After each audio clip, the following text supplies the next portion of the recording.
was a good way to start things off. It was a good way to get things warmed up.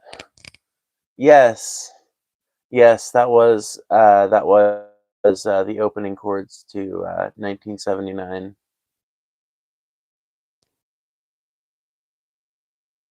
Shakedown, 1979. Cool kids never had the time. No, no, no, no, no, no, no,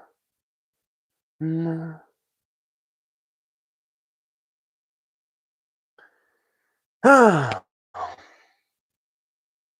What a wonderful day in the neighborhood.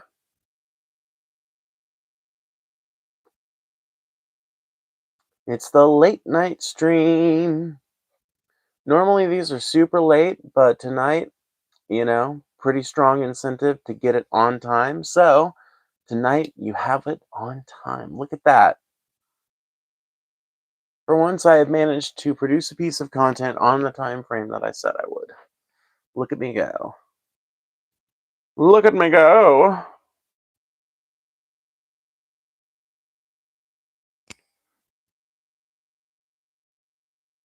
Make sure you got button is rolling in, by the way. Oh, yeah, it's all coming together. Hell yeah. Hell yeah, Bree.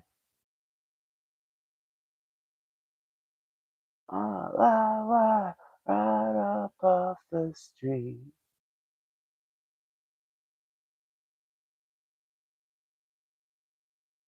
Thoughts on Hobo Johnson? You don't want my thoughts on Hobo Johnson. Trust me. If my friend Taylor or my friend Colin were around, they would tell you. They would tell you you don't want my thoughts on Hobo Johnson.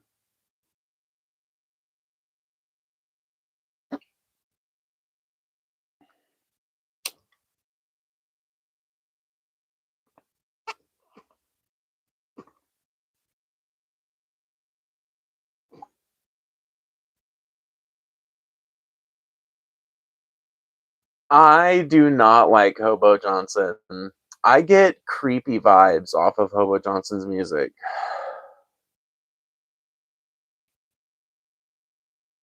I don't know why, but because it's been a long time, so I guess I can't fairly say that I like or dislike him at this point because it's been so long since I've listened to some Hobo Johnson. But I remember the last time somebody tried to show me some Hobo Johnson and really tried to get me to understand the appeal. I just remember being put off by the lyrical content, but who knows?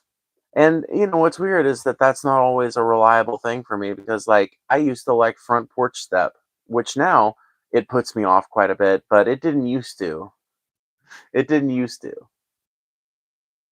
Who am I? I'm Phoebe. Nice to meet you. Yeah.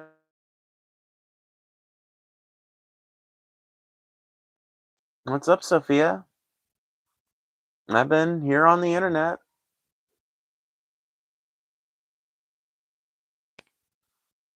Cool kids never have the time. Lie wide right up off the street.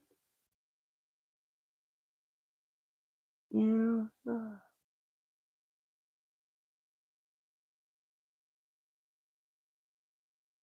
Did you look into that ESG topic? No. No, it slipped my mind.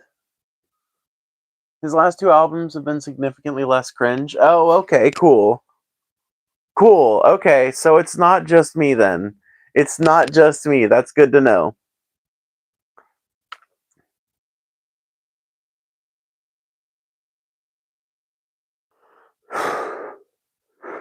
Because his fucking debut album was fucking hot cringe.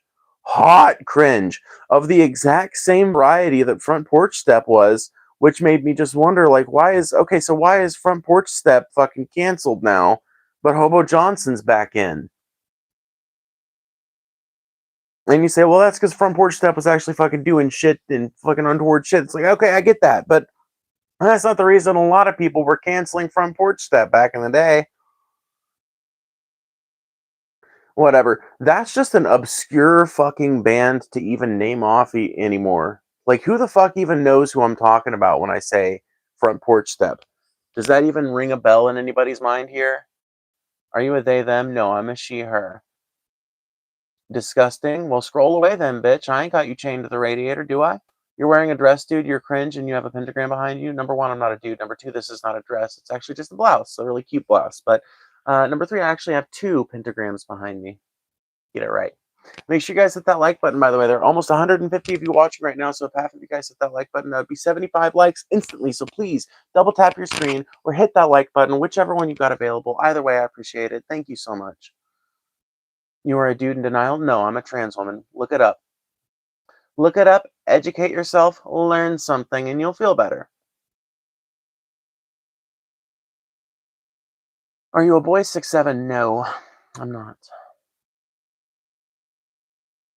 Do you prefer feminine clothes or masculine clothes? 100% feminine clothes, always. 100%.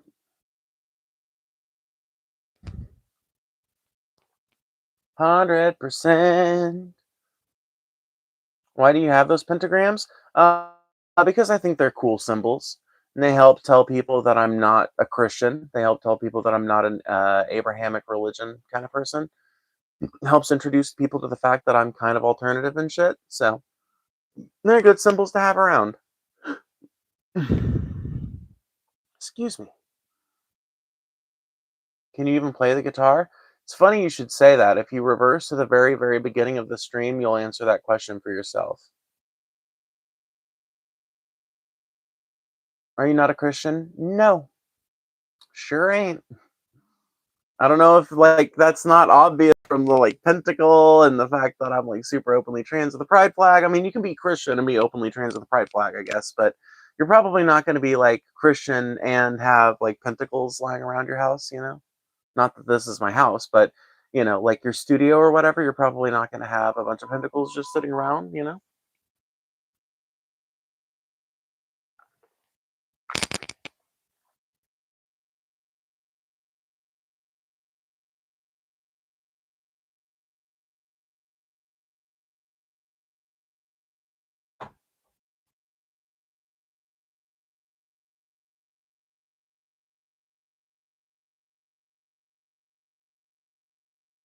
Okay, I'll be right back. Oh.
Alrighty, we are back.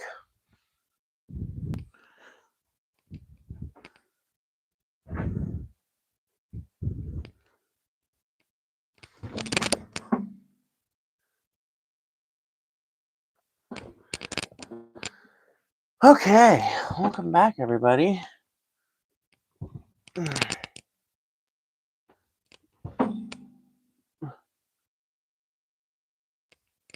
Welcome back. Hello, what is the stream about? Well, I've got a few sample topics in the title. If we want to go with any of those, that works. If anybody wants to ask questions that aren't related to that, that's fine too. But I thought we'd talk a little bit about MAGA being in shambles after Marjorie Taylor Greene leaves and the Epstein files get voted on and everything, like the kind of shattering of the Republican Party, the slow disintegration of the you know, like the syndicated. No, that's not the word I'm looking for. The very um,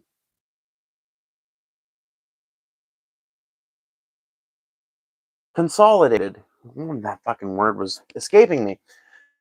I feel like the very consolidated right wing movement that helped to get Trump elected is kind of starting to break down and fall apart now a little bit, which is nice to see as a leftist, but more importantly, as a trans woman who would be affected pretty harshly by Republican ideals for how this country should run. I'm pretty happy to see the hardcore MAGA fascist road kind of disintegrating into nothingness and becoming a swamp. Were you a Muslim one time? Kind of. I mean, like if you listen to Muslims, especially fundamentalist Muslims, if you recite the Shahada and mean it one time, you're a Muslim. And if you go back on that at some point, you're an apostate. Under that definition, yes, I was a Muslim, and yes, I am an apostate. Under that definition. Now, do I think I would have fit like a Christian's definition of Christian as applied to Islam? No, but, I did, fuck around with it for like a year, I'd say, did the prayers and all that. I was trying to find a religious identity. I quickly realized that Islam wasn't it either.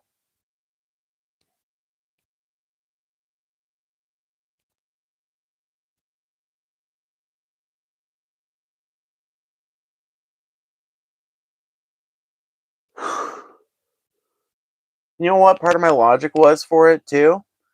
Well, every religion thinks they got it right, but the Muslims are the only ones who seem to put a premium on that shit. Like the Muslims are the only ones who were like, no, it's life or death, bro. Like people have to be Muslim or shit is gonna fucking go haywire and everybody's gonna go to hell. Whereas there's lots of Christian denominations that are like, I mean, as long as you're a good person or good Muslims and good Jews go to heaven too, because they believe in the same God. So it's just like, huh, interesting. Well, maybe that means the Muslims have it right then, because they're the ones who are the most convinced. Granted, I was 14, so I wasn't very much I had not advanced very far into the realm of critical thinking. Islam hates trans people? False. Certain branches of Islam hate trans people, sure. Certain Islamic scholars hate trans people, but the Ayatollah Khomeini is pro trans. Just one example of a 12er Shia cleric that is not anti trans.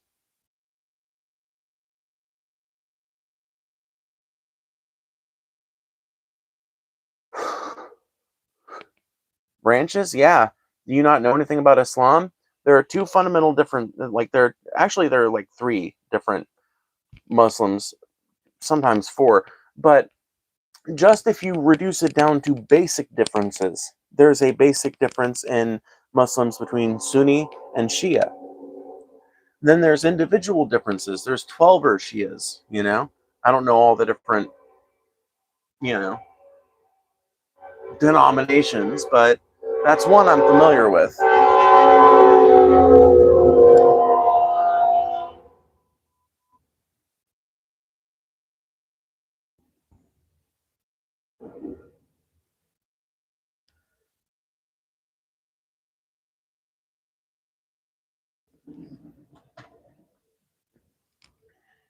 Make sure you guys hit that like button, by the way. There are 200 people watching, and if half of you guys hit that like button right now, that'd be 100 likes on top of the 22 we already have. So please hit that like button if you haven't done so already. I really do appreciate it. It's a cost-free way of helping out the stream and the channel. So please do that now if you haven't done so already. And let me just make the chat a little bit more participatory and less bullshitty, because right now the chat is very much just bullshitty. Also, one last thing, consider sending a super chat if you want to make sure your comment or question gets read or answered. The chat moves pretty fucking quickly here, and I cannot read every single that's typed in the main chat, but I will and do make an effort to read every single super chat as long as it doesn't violate TOS. You can also donate to my Cash App, which is in my channel description.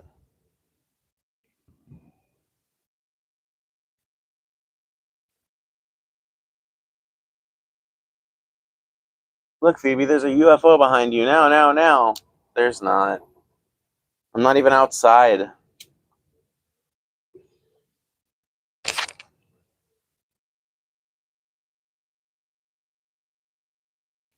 Besides, if there was, I would be able to see it through the reflection.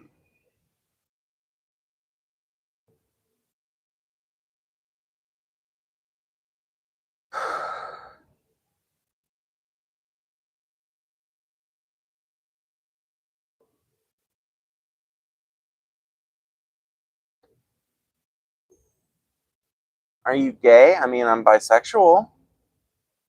Hi, my dukes. What's up? What's up? Do you have any political issues you lean right on? I'm told that my gun positions are pretty right wing. I don't support any type restrictions or magazine restrictions. The only kind of gun legislation I would like to see enacted is a federal standard that people are expected to keep their guns in a safe, operational, and secured state unless they are planning on using them. So that means at the very least you've got a trigger lock on at all times until you're getting ready to actually use it. Like until you're taking it out hunting or taking it out at the range, it's got a trigger lock on it. And it's in a locked safe if it's home, or if you're out and about, it's in a case which itself can be locked. Very simple stuff. It is not like people, like there are some people that act like it's some big deal to expect people to keep their guns responsibly. Every fucking responsible gun owner I've ever met agrees with my proposals because they're like, oh, okay, yeah, that's pretty simple. Especially when they hear that I want to make the government help pay for their fucking gun safe. I want, like, if we're going to require this as part of your right to own guns, then I think the government needs to pay for it. Like, the government cannot put a material imposition between you and the expression of your rights unless the government is willing to pay for that, unless they're willing to subsidize that, in my opinion. So my big plan is ease up the type restrictions, ease up the magazine restrictions, and basically make sure that like we start actually requiring people to maintain their guns in a safe way, because the vast majority of these guns that get um, used in mass shootings and stuff like that are guns that were taken from somebody else, stolen, or that were in a safe that somebody had access to. I just think we need more stringent standards for what happens when your gun is used in a crime because you were negligent with the storage of it. I am in full fucking support of America's gun culture, though. I love the fact that we're a bunch of yeehaw gun-toting rednecks over here. I love it. I think you should be able to fucking carry an AR-15 into Walmart if you want to. But I think that you should have a trigger guard on it until, it seems like you're about to need it in a self-defense situation. You hear some fucking You hear a shot pop off or two, okay, unlock the damn thing. I feel like it's really not that hard to figure out.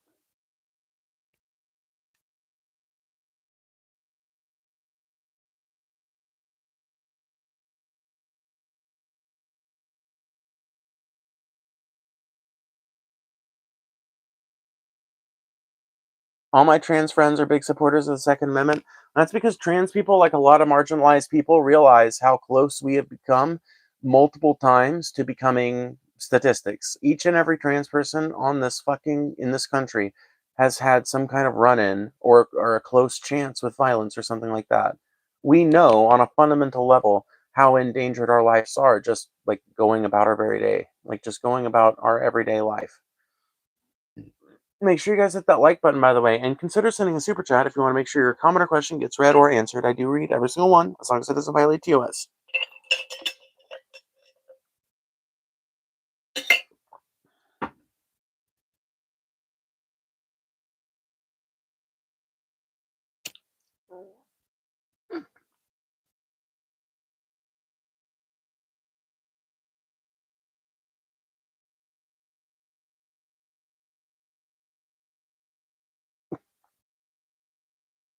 I support your identity. I support your love. Hello from Portland. Hey,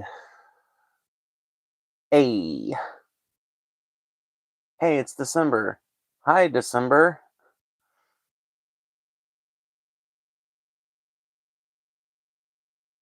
What is your definition of queer? Non-straight.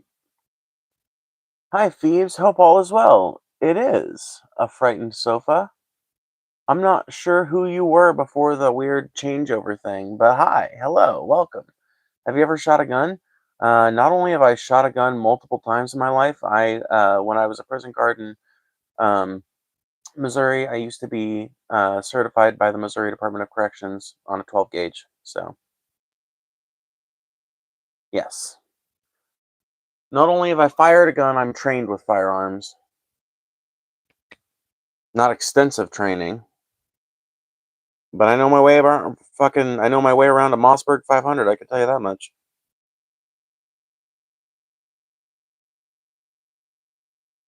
Other weapons I've shot have included a 22 long rifle, a 308, and a 32 snub nose.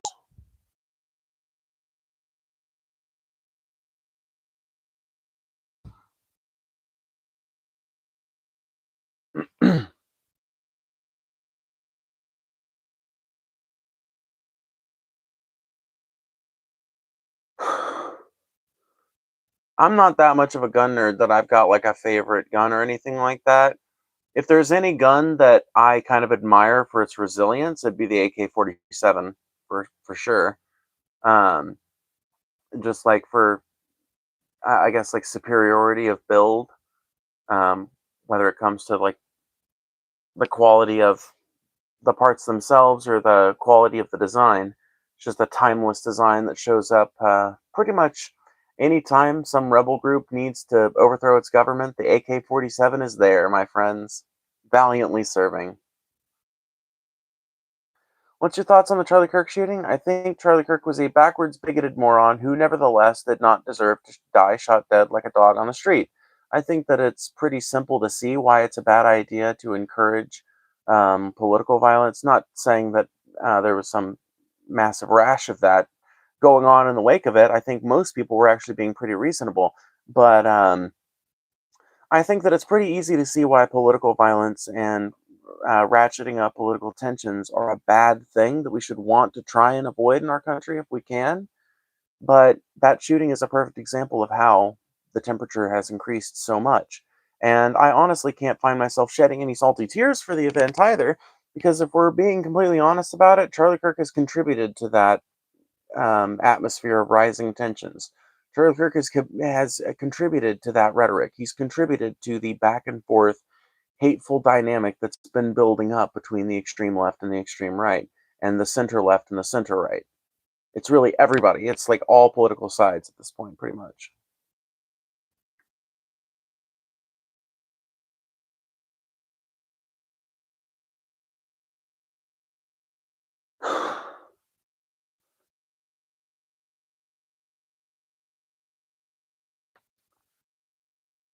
You know who I haven't seen in here in forever? Fucking Post Music.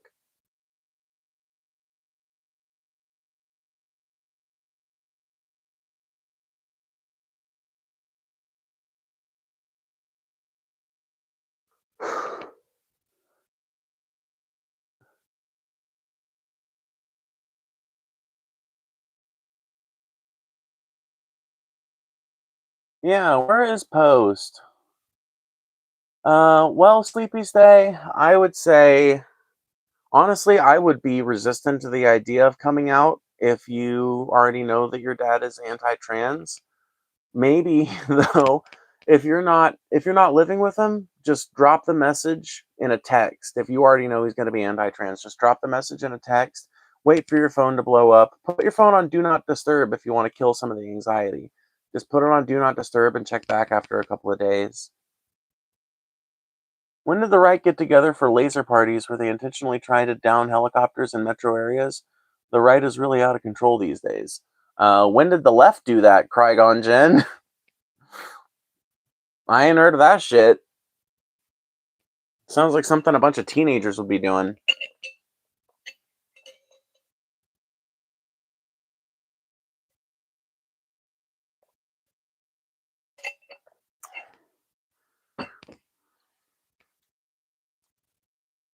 Portland? Source? I just feel like if this was happening, it would be like the biggest news story in the fucking.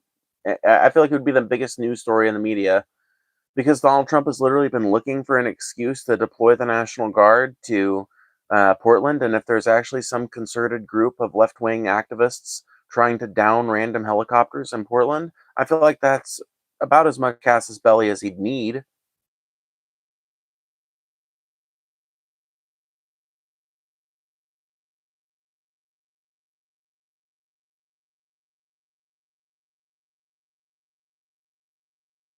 From Como? Huh?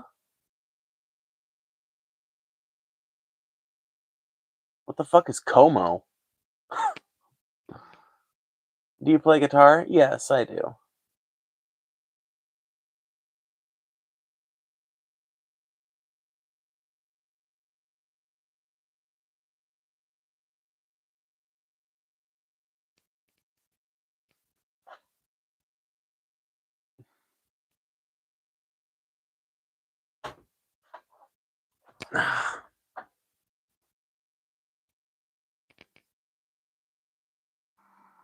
Can I play guitar right now? No. If anybody would like to hear some guitar music, though, $5 or more will entitle you to one song, or maybe two if I'm feeling generous, and $40 consecutively, or cumulatively, I should say, will get you a whole little jam session. So, obviously, not from any one particular person. If you want, if like, it's a pretty simple donation matrix. Hopefully, I've explained it in a way that makes sense because I feel like it's simpler than my explanation probably lends it. you know. But basically, the way it works here is you can either donate to have some music if that's what you want, or to have your voice added to the discourse. You have your question read answered, or obviously you can just donate to support the channel as well. Thoughts on the United Healthcare CEO assassination? Some things to talk about in there. Can force of violence be justifiable in that context? Why, yes, federal officer, it sure can be. No, I'm a pacifist. I'm the type of person that thinks targeted political violence is probably never the answer. Um, do I think that that was a more understandable assassination, maybe, than Charlie Kirk's?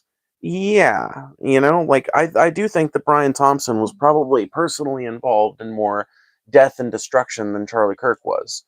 Charlie Kirk's were words, and Brian Thompson's were policy decisions, which affected millions of policyholders, which ended up causing a rejection of claim rate of around 33%.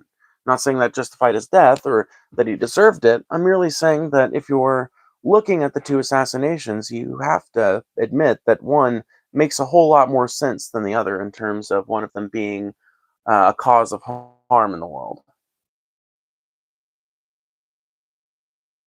I'm glad we're out of the part of the stream where people just insult you in the chat.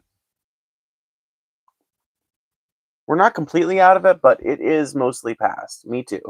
I'm glad for that as well. Charlie had despicable opinions, but Brian had despicable policy. Exactly. Charlie Kirk was just a talking head. Charlie Kirk was just a preacher for a backwards way of life and a backwards way of thinking. Brian Thompson was a Grim Reaper in human form.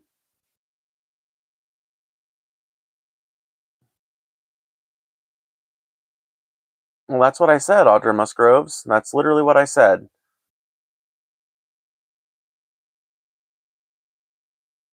Brian was bad Goku. Sure. Sure, I'll take it.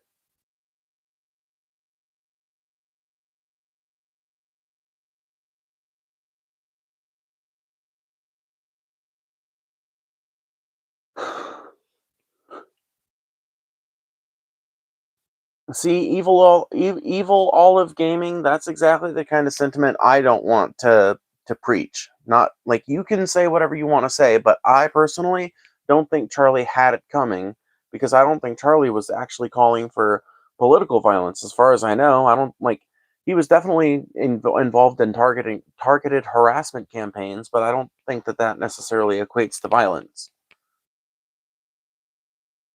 Como means Colombia. Cool. I mean, I've been to Colombia a few times, but I've never lived there, so no.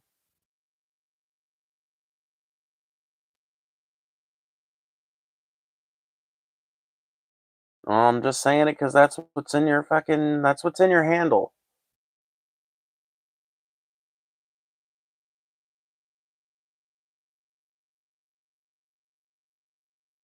Yo, twin, you shouldn't vape. Yo, twin, I'm 27 years old, and I too am capable of reading the nicotine warning on the side of a package. If Charlie had it coming, everyone had it coming in someone's eyes. That's exactly why I don't want to participate in that rhetoric, is because as long as Charlie could be said to have had it coming when he wasn't actually actively calling for targeted violence and things like that and violent acts, I think that it kind of implicitly justifies it for other people. You know, I could be targeted by that same justification, and I would rather not be. Now, if I start actively calling for death and destruction, then, at that point, fuck.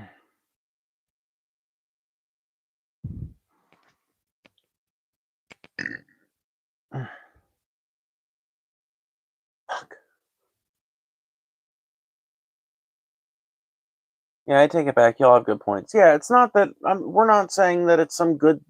Like all we're trying to say is that if he had it coming, you kind of have to like based on what because he had stupid opinions. Yeah, but he wasn't calling for anybody to go out and shoot anybody. He wasn't calling for anybody to go out and genocide anybody, and that makes it pretty hard for me to think that it was okay for somebody to go out and shoot him. Charlie straight up told off one of his fans for calling for violence, even he thought it was stupid. Yeah, well, good. That's a great example. Thank you for citing that. Yeah, even Charlie Kirk thought political violence was stupid. So there you go. There you have it. Yeah, I don't think he should have been killed.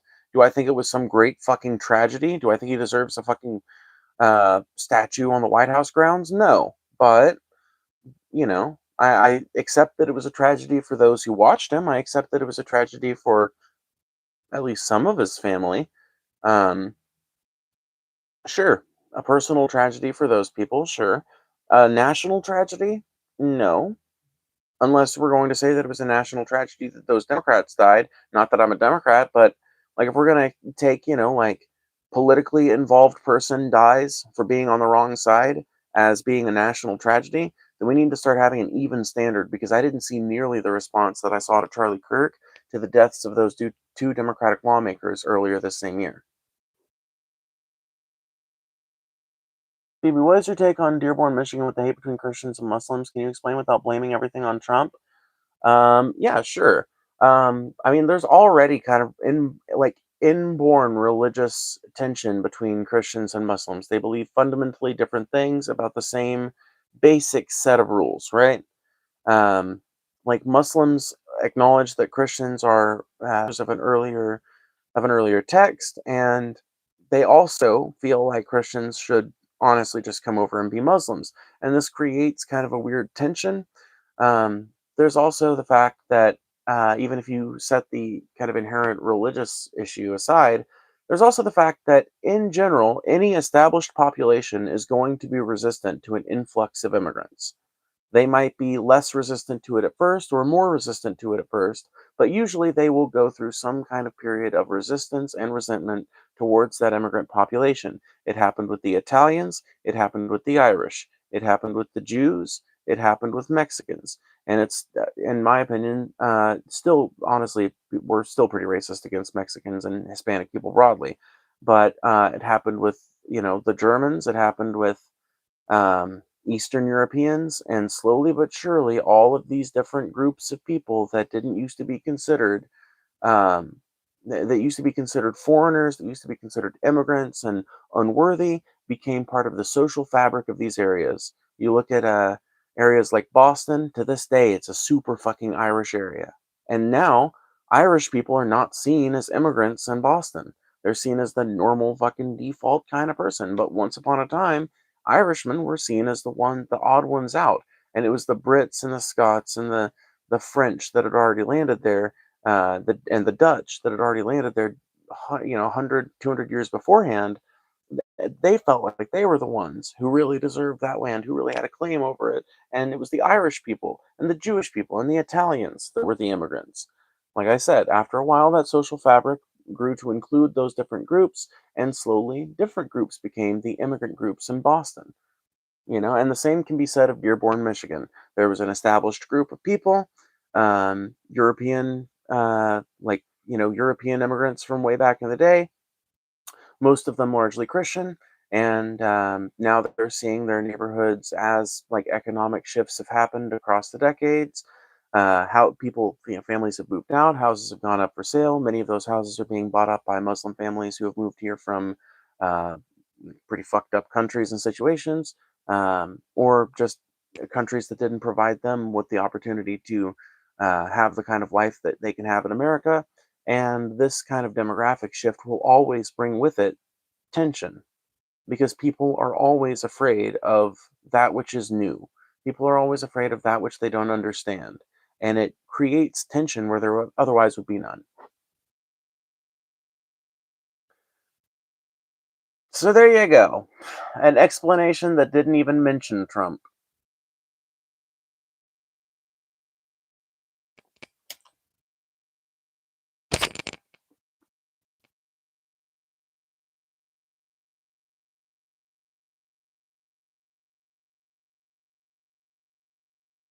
Rare to see people who are like this on YT reading off a screen or not. Put your opinion out there.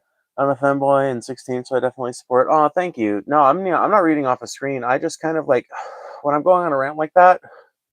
A lot of times I will look off to the side or focus my vision somewhere in the middle distance, because it's kind of hard for me to just like stare at myself sometimes and keep myself on track. I usually find myself paying too hard attention to the views or the like count or the super chat number or whatever, or paying too much attention to my face. So I'll just like look off into the middle distance or something like that, so that I can focus on what I'm saying and think about what I'm saying without necessarily, um, you know, like distracting myself or whatever. Do you think 100 years from now, homophobes will be seen how slave owners are seen now? No, not exactly. I think homophobes in 100 years, if we continue like the same trend towards queer acceptance, and eventually queer people are just completely accepted, I think eventually homophobes will be seen um,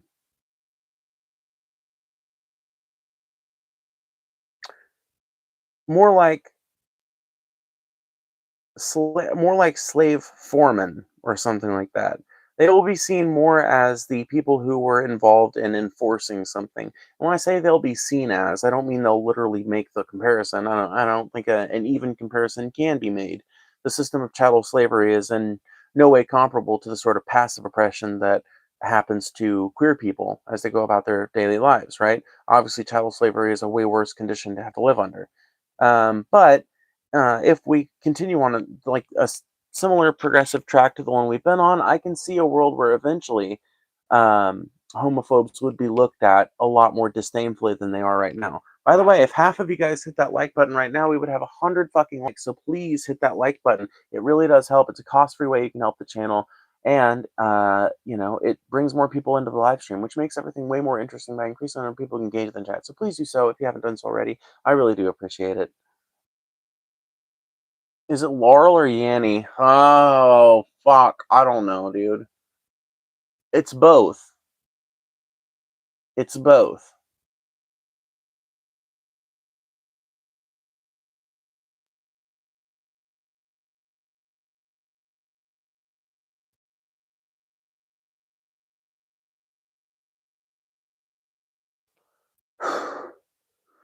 Hi, Melanie. I'm good.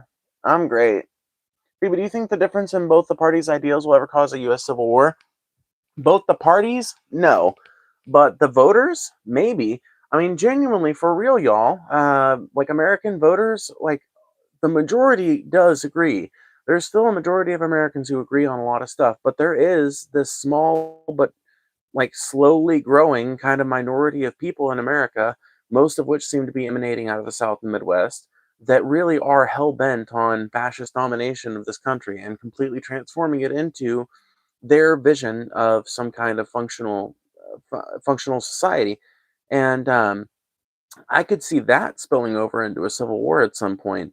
But more likely than a civil war, I think would be some kind of national divorce or something like that. But honestly, I think before anything like that would happen, we would see a mass uprising of people that like this, still cascading majority of people that does agree with overall progressive goals and ideas. I think we would see them rise up and demand a change to the way business is done in America, just overall across the board, before we would see a national divorce or before we would see a civil war. It's just not very practical right now for either of the parties to try and do that. Not, like the parties, you understand, the two parties that run this fucking bitch, like as far as the politics side of it, they love the position they're in. Trust me, they don't want a civil war. They don't want to lose their they don't want to lose their funding base and their voter base to a bunch of infighting here in the country. They want us to stay at each other's throats, but they want us to keep going to work. Trust me. So they're going to do their best to avoid a civil war. But the differences between the people, if not properly assuaged and dealt with by a broad economic policy that allows people to see each other as human beings again, by allowing people room and time and money to breathe, if we don't do it, then yeah, I think the differences between the voters might spill out into something like that. There's a real good chance. How is the relationship with your parents? My relationship with my parents is great.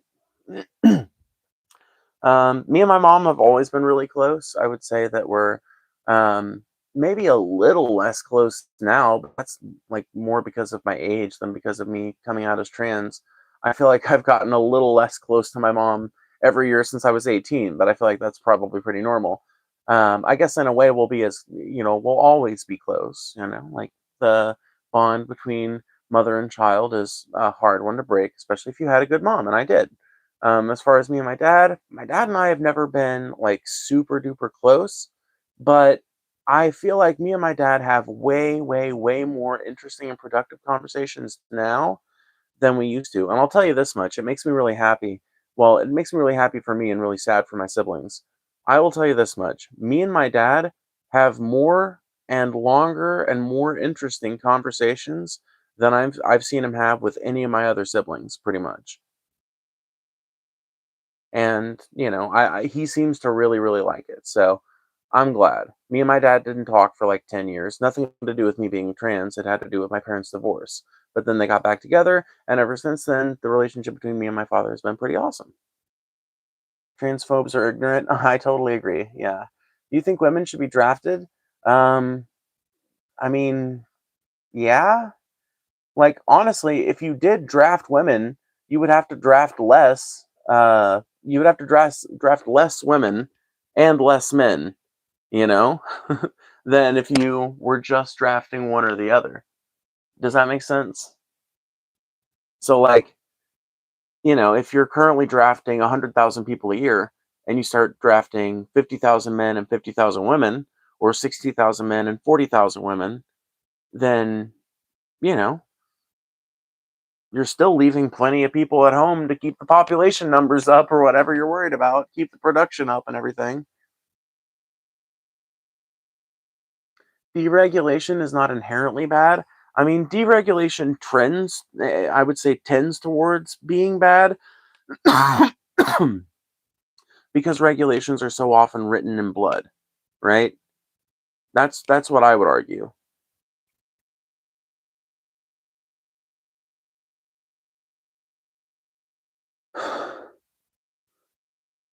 Hey, twin, do you go by they, them, or she, her? She, her. Thank you for asking.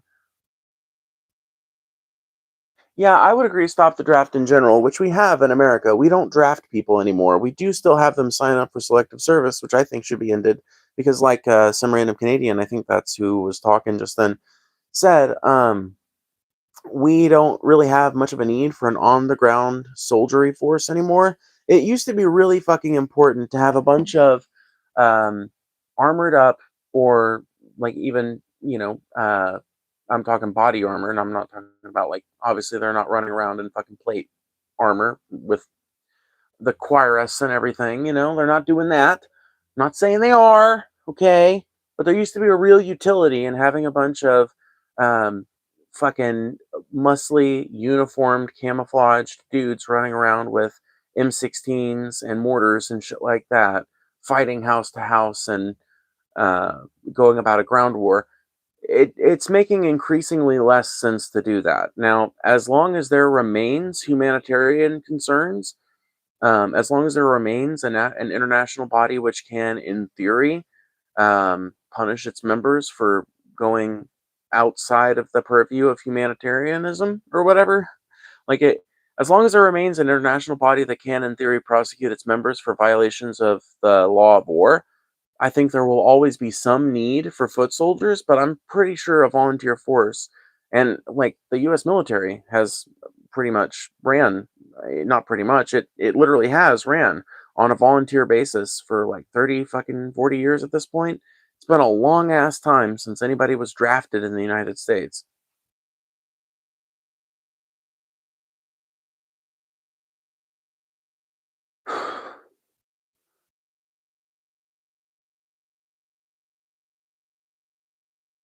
Manpower is still extremely important. The draft will still be required. Maintenance is required for all military equipment. Well, I get that, but that's what I'm saying is like I think a voluntary force would be enough, even in wartime, with the amount of automation that we see, because a lot of that productive force and everything, a lot of the maintenance, a lot of that structure that's going to be providing the modern military with the equipment and the material that it's going to need, a lot of that's going to be civilian labor here at home. So there's almost an incentive to not draft people and to merely up the incentives for recruitment and up the recruitment drives and stuff like that because in a modern war, you're going to be incredibly reliant on your civilian production and manufacturing infrastructure in order to keep yourself well supplied with oil and equipment and material broadly.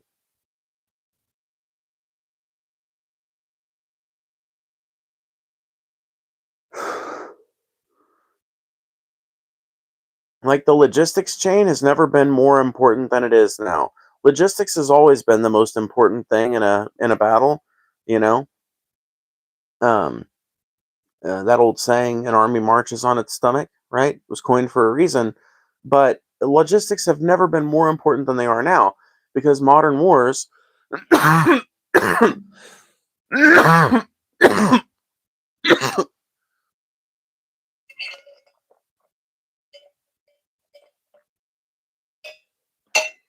largely not fought by people on the ground um, or by um,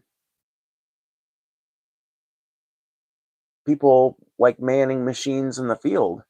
Every year, the military, fuck, I can't talk. Every year, the military fields more remotely useful technology. And I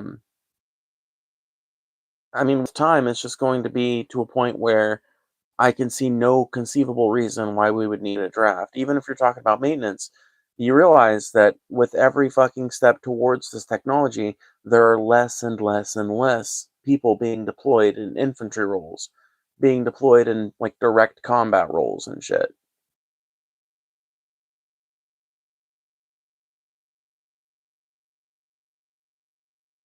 Love from Minnesota. Thank you, Ween. Ocean man, take me by the hand, lead me to the land, let you understand.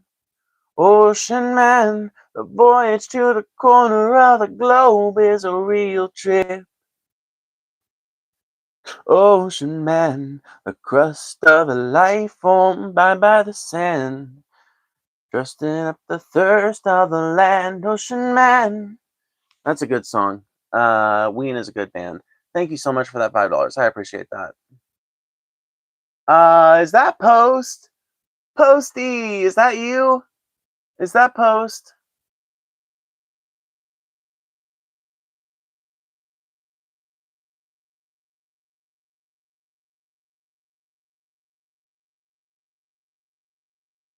By the way, Phoebes, I'm saving up to get to the next meetup, if you're there, hit me up so we can smoke a fatty and talk futurism if you're down. Oh, fuck yeah. Okay, yeah. I don't know where the next meetup's gonna be. It's looking like maybe Chicago or something. And if it is Chicago, dude, please, yes. I am 100%. I tell you this much. I got fucked over. I'm gonna tell you guys a little fucking story that happened about the New Jersey meetup, dude. Hi, Phoebe, posting here. Okay, cool. I just want to make sure. I was talking about how I haven't seen you in a while earlier, and I was like, I hope they're okay. I hope they're doing good. Anyway, so when we were in the New Jersey, right? In the New Jersey. Yeah. Anyway, when we were in New Jersey, I fucking needed to find a pot shop like 4 hours before the meetup or something like that. 3 hours before the meetup. And I looked online, looked on Google, and it seemed like there was one right up the road from us.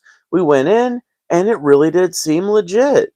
And I really didn't look at the packaging or the labeling or anything like that too hard because I just figured, well, I've been to some dispensaries on the res and in New York State where it really was like that, where you could just fucking walk right in, and you give your ID to the person at the counter, and the person at the counter is smoking a big fat blunt. Dude, I was like, okay, maybe it's one of those situations where there's just not a whole lot of rules. What I found out upon my second visit was that I had gotten fucking conned into going to a goddamn THCA dispensary. I've been conned into going to a fucking hemp dispo. Literally, I didn't even get actual weed. I got fucking hemp. I ended up getting some kind of fucking, like, it was THCA, HHC, whatever fucking stupid shit. It wasn't regular fucking good old Delta 9 THC, the type of which you would find in any, like, actual pot shop on the planet. So I basically got fucked over because I just didn't even realize because I was in too much of a fucking hurry. And I feel like such a fucking stupid ass, dude. God, I feel so fucking dumb. Ugh, man. Ever since I realized that shit, I've been pissed at myself.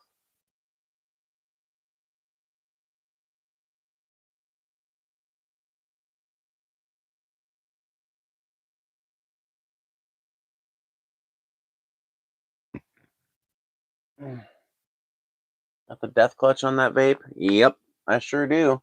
I hate that Christianity in the South is associated with hating on LGBTQ. I mean, sadly, it very much is. And I say that as a Mississippian, you know?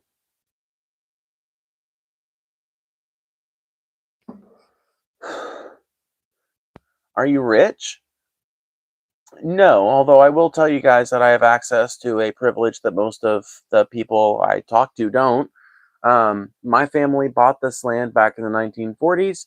The family member that bought it and bequeathed it to the next family member who bequeathed it to the next, etc., bought it outright, and it's been in the family ever since. So there's no mortgage or rent associated with the place where I live, which means I'm able to make a better living off of what would be low part-time wages doing this on YouTube, and like the rest of my family doing what they do. But we're able to make a living off of what would be like pretty fucking impoverished if we had to pay rent or if we were paying a mortgage or something like that.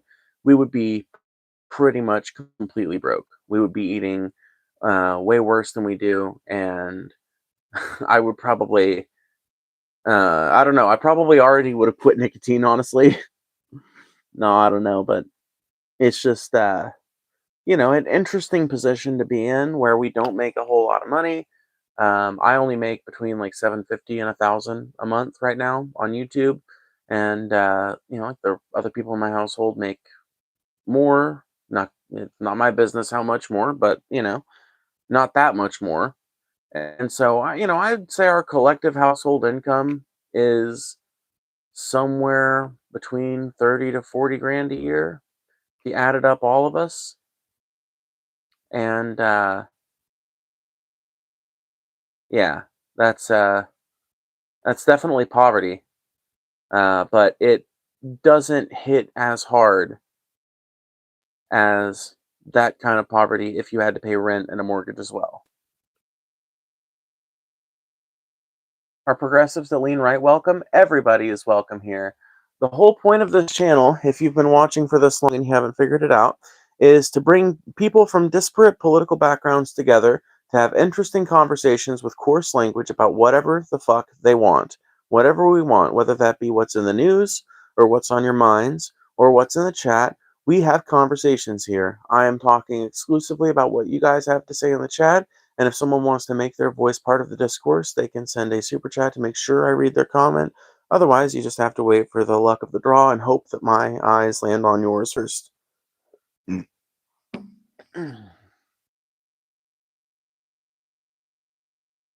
That's sick. We're in the same boat. Inherited land and a house from grandparents. Inspiring to see you use your time so productively given the opportunity. I mean, I do more than this. I don't know if you're being sarcastic. Um, but I do more than this. I um so like something has been grown on this land pretty much the whole time that it's been in my family's possession, and me and my family are keeping up that tradition as well. Um, oh, this winter I have an intense amount of work besetting me, but it might be work I can make a little bit of money at. There's a lot of okay, so when my parents were divorced, my dad rented this land out to some other people for a while, and they trashed the fucking place up. Holy fucking shit. But a lot of the stuff that they trashed the place up with is metal. So, what I'm thinking is um take apart as much of that shit as I can and stuff it in the back of the we've got one of those fucking weird ass cars that you can put all the seats back down on, and you got like it's like a station wagon, but I don't even know how to put it. But I can stuff a bunch of metal back there and take it in big carloads to the scrapyard and hopefully get rid of a lot of the just junk that's been left on the property over the last 10, 15 years. That's a huge project that I have to undertake this winter. I refuse. I refuse. It's all consolidated now. It's all in the places where like it's easy to get to. Now comes the time to do the removal.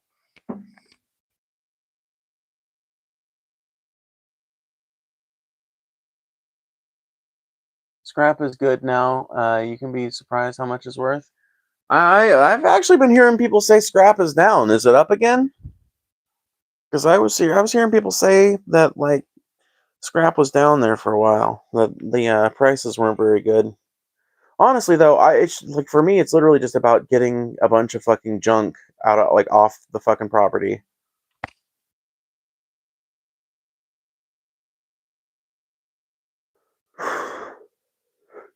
If I get enough money to pay for the gas that I spend doing it, I'll be happy.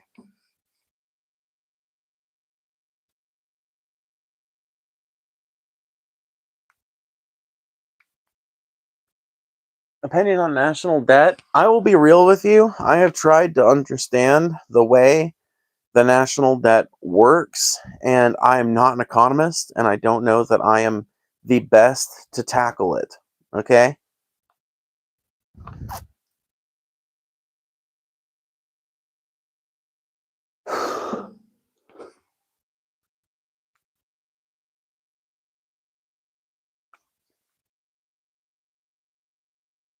Copper and aluminum are decent money up here if you're hurting. Other than that, it's not worth all that much.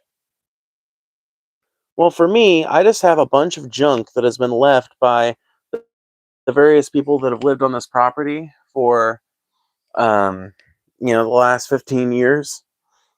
Um, for me, it's just about getting rid of a bunch of junk that, like, I don't know what else to do with. Question for anybody in here that might know, that'll save me having to look it up. Can you scrap an air conditioner? Like, not a fucking window unit, but a condenser. Can you scrap an outdoor condenser unit? Or does it just depend on the scrapyard? I bet it just depends on the yard. I bet it just depends on the yard. Either way, that's going to probably be like the hardest fucking thing out there to move. Oh, that's going to be so miserable.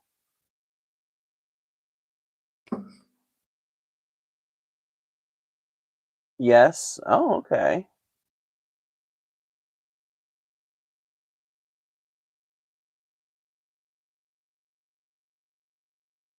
In the city, they take everything. Nice. Take AC apart. Take it apart.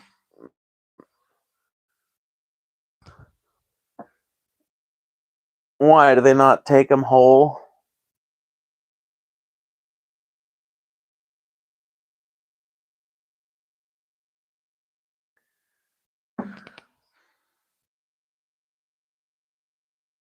See, you guys are misunderstanding. Once again, I'm not trying. I'm not. We're not talking about scrapping because I'm desperate for money. We're talking about scrapping because we were just talking about the fact that I live on, inherited land basically, and that, part of that is the cleanup process from the last like 20 years of usage. So for me, it's just a matter of getting rid of some old shit that I really don't know what else to do with.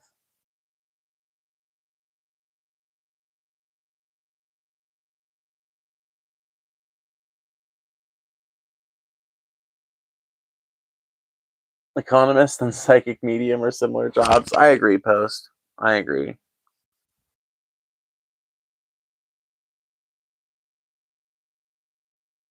The coil is worth more clean. Interesting.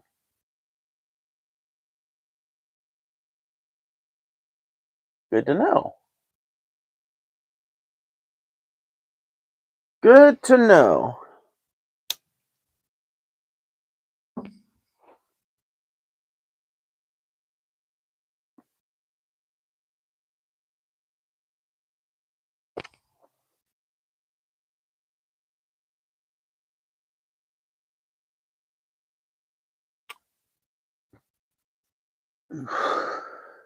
Hi, Aria. Hi, Aria.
What's your opinion on AI? I'm curious, although I'm personally not for it. I think AI is a really promising set of technologies, and my mind goes wild with um, the ideas that I have for ways we might improve human life and increase our happiness, our collective happiness, if we were to embrace some of the things that AI kind of promises. But you know, right now, as it exists, AI is primarily a tool that serves to undermine the creative energies of working class people and serves to undermine our employment opportunities and therefore our very survival. And I think that it is imperative that we figure out a way to get as many human needs outside of the hands of the marketplace as possible while this transition is happening, because I don't think it can be stopped. And I think that at the rate it's going right now, it's going to end up replacing most American jobs by 2040, I'd say, 2050.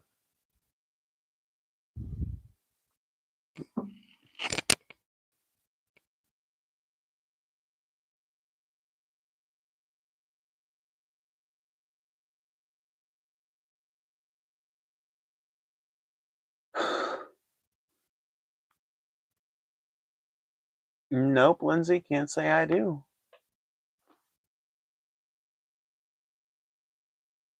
Can't say I do. Do you go to church? Nope. Can't say I do once again. I'm surprised we've only gotten $4.99 in super chats. I don't think we've gotten any Cash App donations. Nope. No Cash App donations.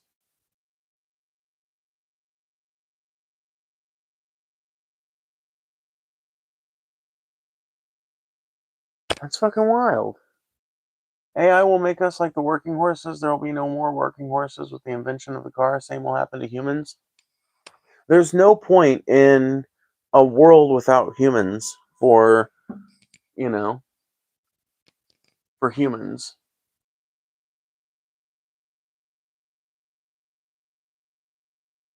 I don't know if that makes any sense, but it's like unless you're saying that the owner class is planning on just killing off the working class, in which case maybe I agree.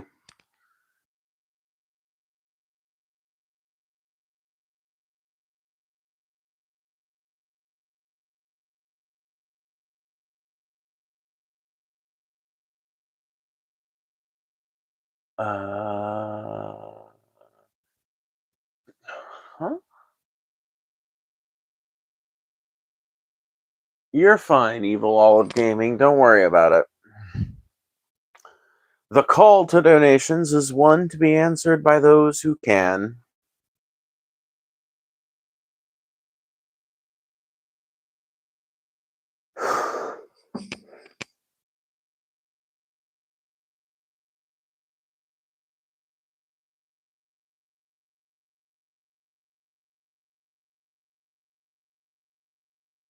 Yeah, I like AI for the potential help it can provide to many groups, but to replace creatives, that's where it crossed the line. Like I know AI may help disabled people and patients, so that's a positive.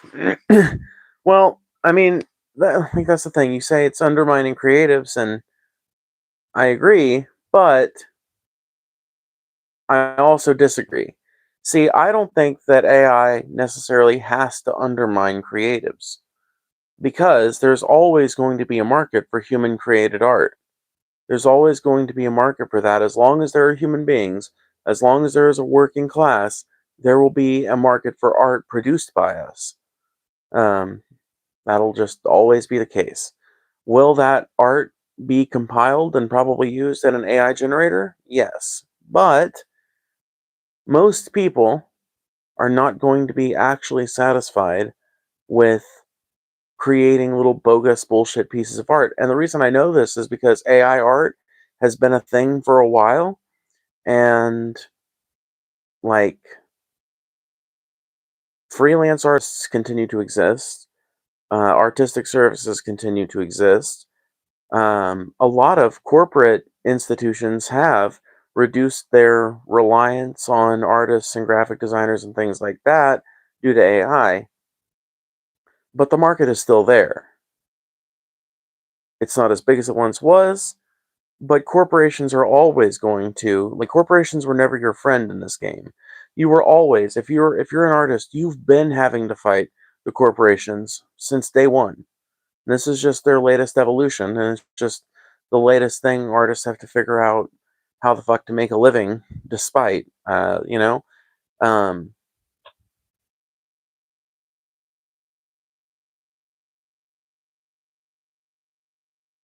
I don't know. I think like it does suck that there are corporations that are replacing artists or slimming down their artist teams because their artist teams can now rely on AI and can now use AI to do things that edit artists and copy artists might have done before. It does suck, but I feel like that should be a motivator for people in that position and people that see the writing on the wall with these corporate entities to start their own independent gaming companies, to join independent gaming companies that really want to put out independent human made games with human art throughout and no assistance from AI.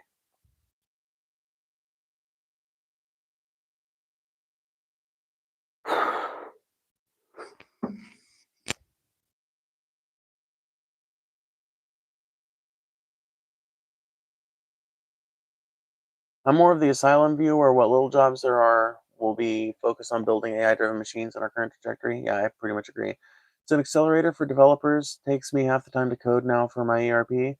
I use a mouse mover and work half as much now as employer is a boomer and doesn't know mouse movers exist. Yeah, 100%. 100%. Um,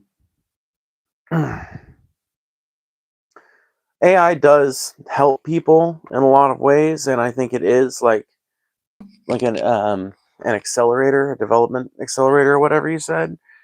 I just think it's one of those things that's pretty much inevitable. It's the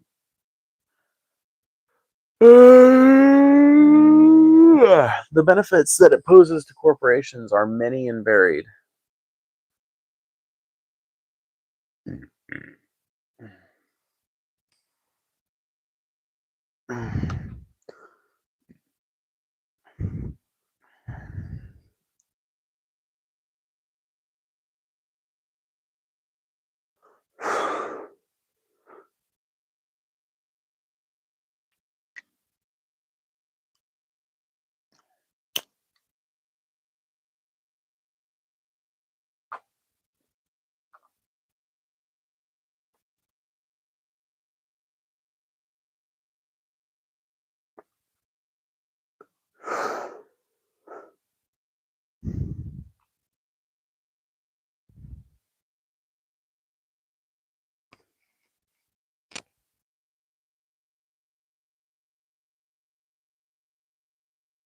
Okay. Unpopular opinion. Election reform and getting rid of the Electoral College will not change anything until we ban lobbying. Your thoughts?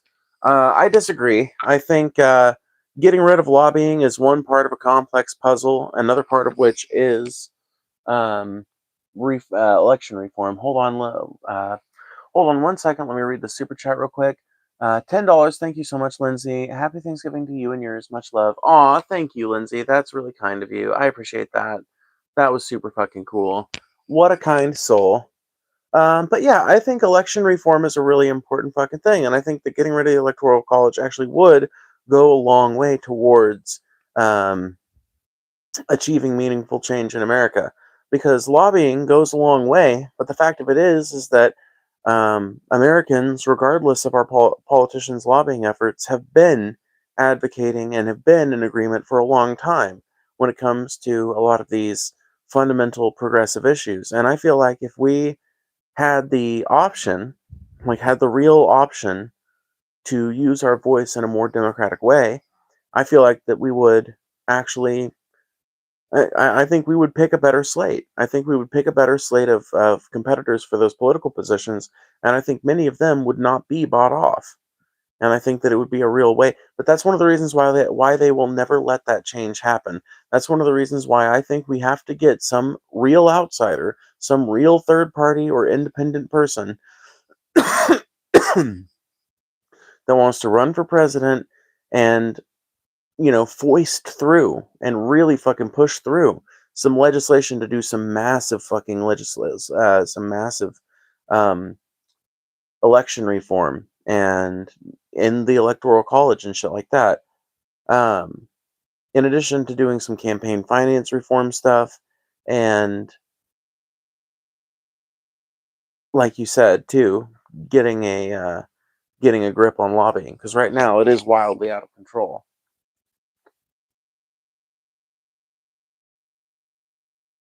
Oh, you're fine. I'm just answering different questions from the chat as they come through. Who do you think would make the best president?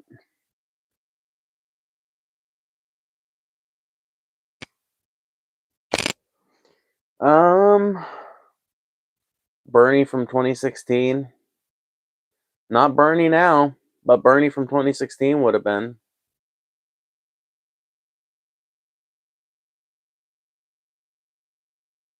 I know I'll get pushed back. That's why I do it, to try and bridge the gaps. Cool. I'm Maga. I just want you to know we love you. Zero issues with LGBTQ. We had more in the ranks than any other group before us. We just get no credit.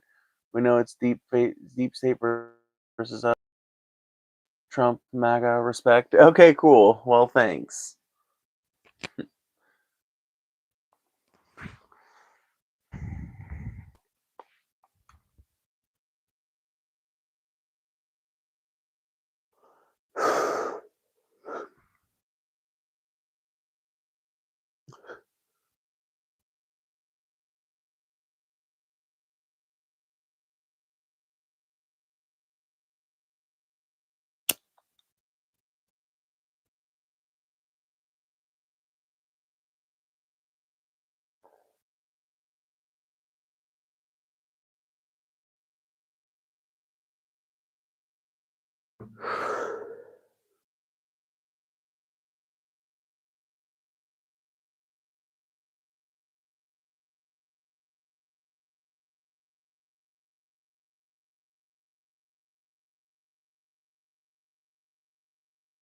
Everywhere you look, everywhere you go, there's a heart, there's someone to hold on to.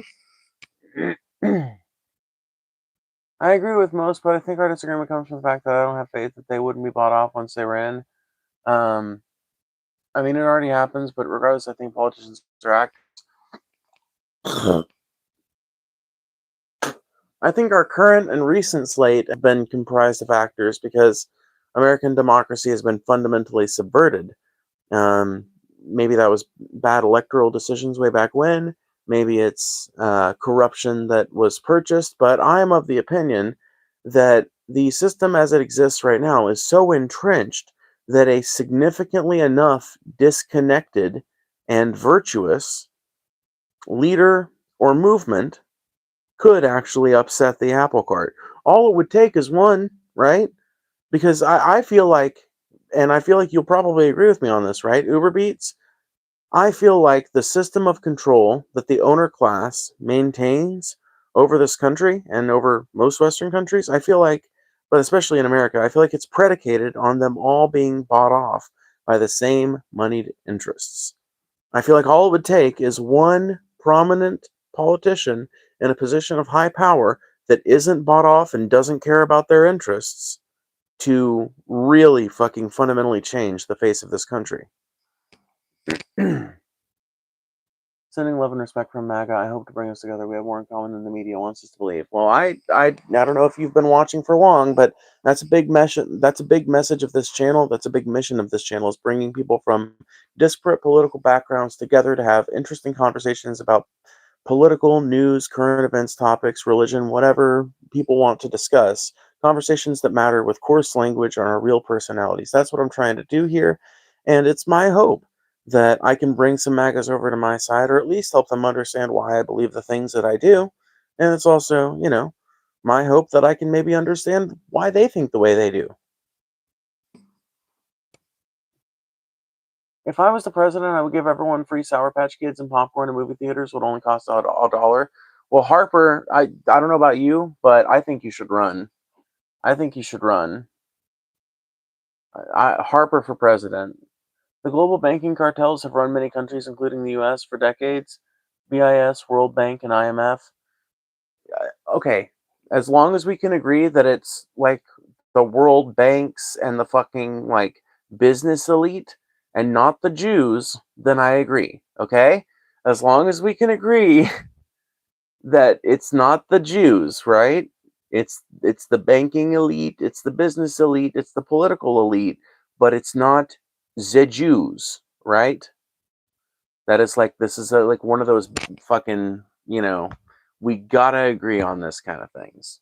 I mean, I guess we don't got to, but my respectability, like determination of a person, goes down tremendously once I realize they're anti-Semitic. Because you can call out the World Bank and the global capitalist elite without saying that it's like, oh, they're Jewish, so that's why they're bad, you know? Or like, oh, there's too many Jewish people in that echelon of power.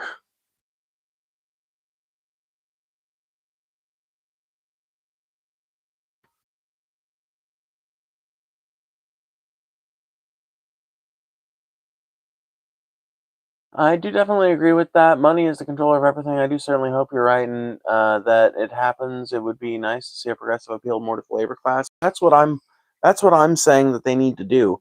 I'm saying, like, if we got some kind of politician that doesn't care, what if we got a politician who the only people that have their fucking money in that politician's pockets are unions and regular people? That's kind of how it was with Bernie. Honestly, that's kind of one of the things that brought so many people into Bernie, was the fact that he was mostly a grassroots candidate, and the only other big organizations that were supporting him were some unions and shit like that.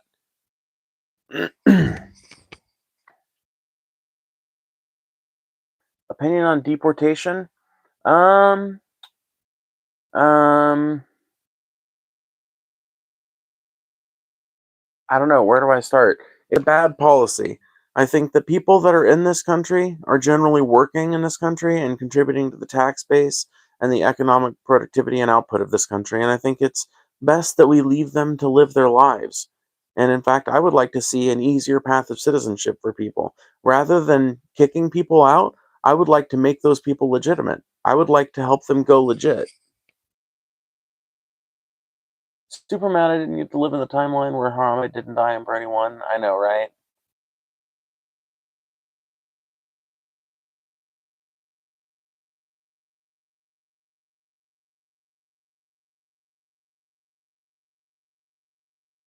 As they say, absolute power corrupts absolutely. This saying does not discriminate on race, gender, sex, or religion, so a group should not be judged on what the powerful people in that group do. I 100% agree.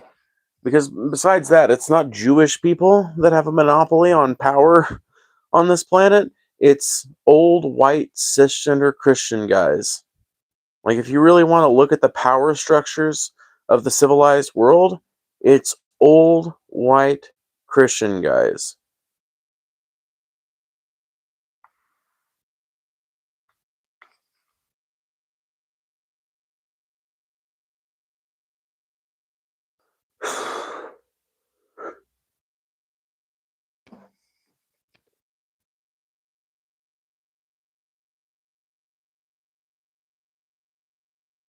Yeah, I know what you mean by I know what you mean when you say the labor class. You're talking about the like what a lot of lefties would call the working class. You know, like people who like blue collar people.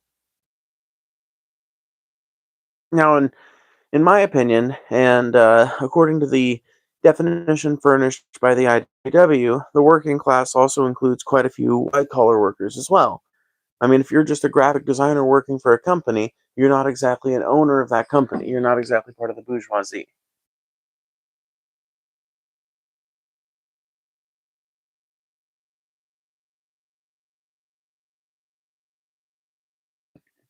See, I call myself a socialist, Uber Beats, but like I'm getting to the point where I really want to find some kind of way to describe my politics. Here's my conundrum, right? I want to be honest and forthright with people about where my politics are, but I don't want to shut down a conversation with a conservative by scaring them with a big scary word like socialism. And a lot of people, as soon as they hear the word socialism, they think, oh my God, this person wants to do the USSR in America. And that's not what I want. That's not what I want.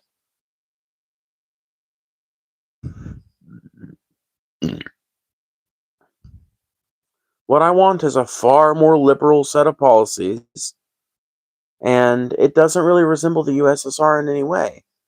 It's socialist, yes. It's market socialism in the near term, yes.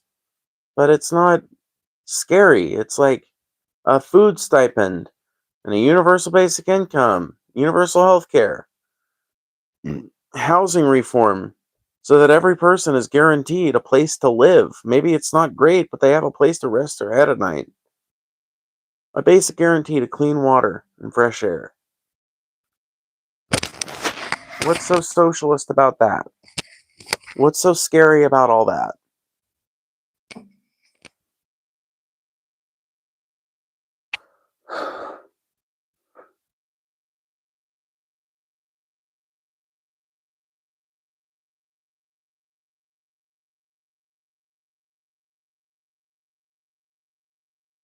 As a blue collar worker, I had plenty good success just being like, I don't know, man, I just don't trust fancy men with money and suits telling me what to do. I actually got some decent responses that way. Yeah, it's funny what the working class taking back just a little bit, like a tiny smidgen of their power, can do for you.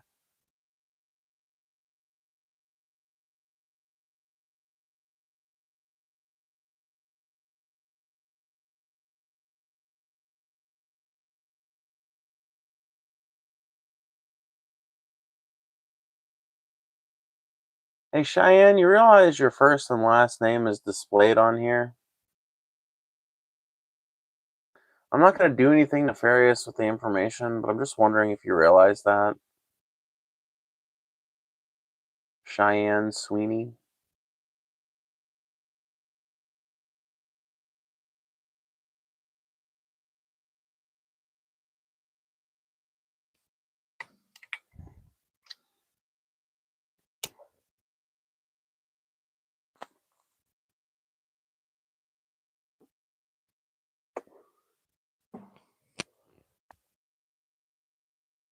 It's threatening. Like I said, I don't plan to do anything nefarious with the information, but I just think it's hilarious when like an anonymous paper bag is telling me that I'm a fat bitch, and I just remind them that they're not as much of a paper bag as they thought they were, because YouTube changed their system and updated their systems, and now I see you guys as actual at handles, not your usernames, your at handles. Isn't that great? No, I'm just fucking with Cheyenne. She's calling me fat, so I'm fucking sending a shiver up her spine, just reminding her that she's not as much of a paper bag as she wants to think she is. I really like that top. Thank you. I love this top. I'll put it like this. My politics is moderate to left-leaning on an American scale and conservative on a European scale. That's the impression I've gotten from you, Uber Beats. And yeah, I saw what you were saying earlier about how you wouldn't mind a mixed economy at all. You think it's a good idea. We should adopt some of those socialist policies from Europe. I totally agree. And I'm glad that you're not a person that sees socialism as a scary word. To me, there are good ways to do socialism and there are bad ways to do socialism. If you want a good example of bad ways to do it, look at Cuba, Venezuela, Soviet Russia, China, etc. But I think that each and every one of these models contains lessons that a future socialist movement could learn from. For some reason, though, we're not encouraged to learn from our failures when it comes to socialism. When it comes to capitalism, we're expected to accept it no matter how fucked up it is, no matter how bad the outcomes are, no matter how bad the results are. When it comes to socialism, we're just like supposed to reject it entirely and move on from it because, well, we tried it a couple of times and it just doesn't work.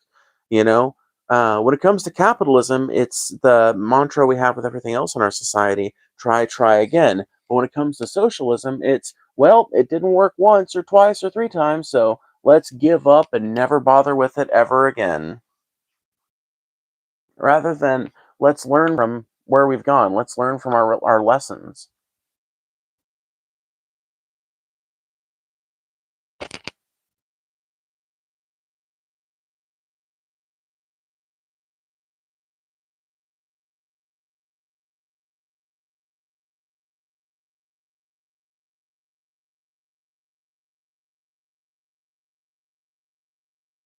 I mean, yeah, if you were intelligent enough to not put a real name in your ad handle, then yeah. Yeah, I sure don't.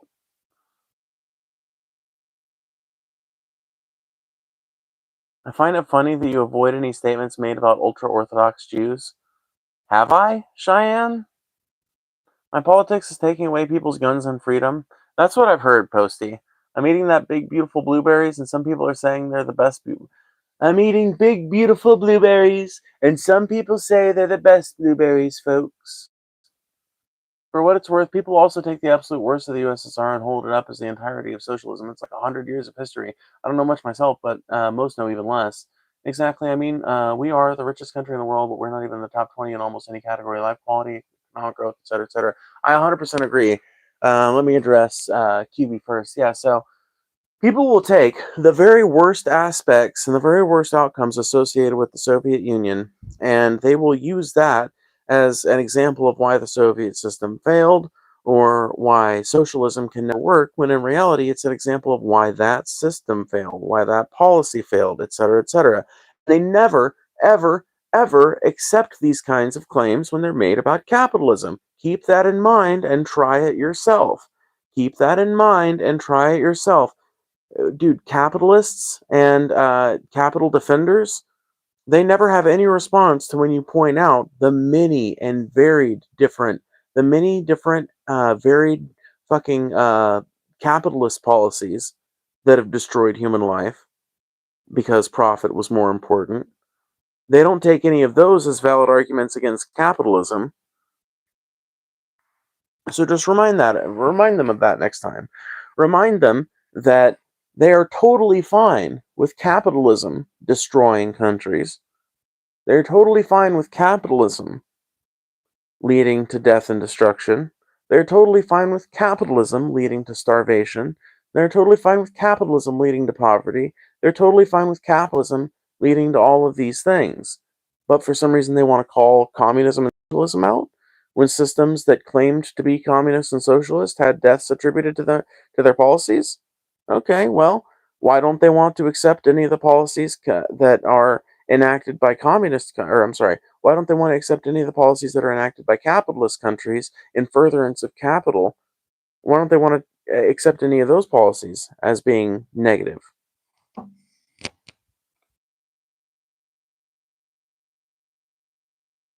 You know what sucks? The livable wage in Cali right now is rounded down about $28 an hour. The minimum wage here is $16.90 an hour, and that's a low estimate. That's horrible. We so casually ignore that there have been a ton of capitalist dictatorships, many backed by the U.S. Yep, yep, yep. It totally ignores the conversation a lot of times. A lot of people ignore the conversation completely when it comes to the idea of capitalism being responsible for just as many deaths, if not more, than communism or socialism, even in their worst forms.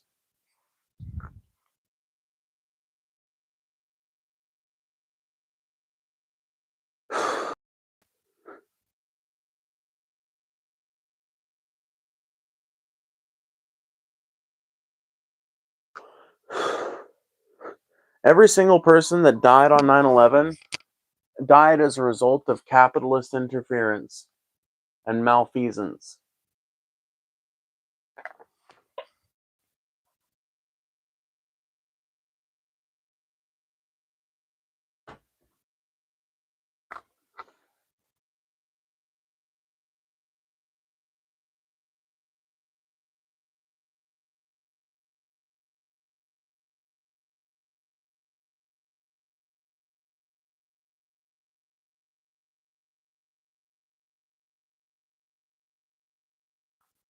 Okay, Cheyenne, I really don't give a shit. Like I said, I'm not planning on remembering the name.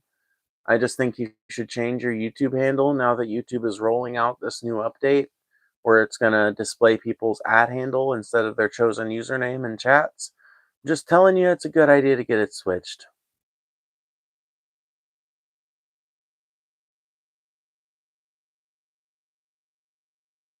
I think whoever controls the media controls the mind. But Jim Morrison quote, thank you, but no truer words have been spoken. Yeah, well, it's Noam Chomsky talks about that in manufacturing consent, and that applied as a verb is effectively what the media is engaged in all the time now. Whether it's manufacturing consent for wars and conflicts in the Middle East, or for bad politicians here at home, bad policies.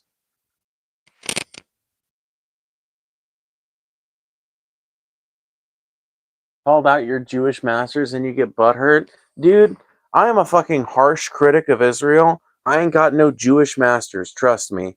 I am so fucking sick to death of people attributing the bad actions of the bourgeoisie, which is a wide and varied group of people with all kinds of religious identities represented, acting like the bourgeoisie is some problem of fucking Judaism, acting like Jewish people as a whole are responsible for the sorry state of this world. It's just ridiculous. I feel like if I ever have to fucking read that argument again, it's going to be too soon.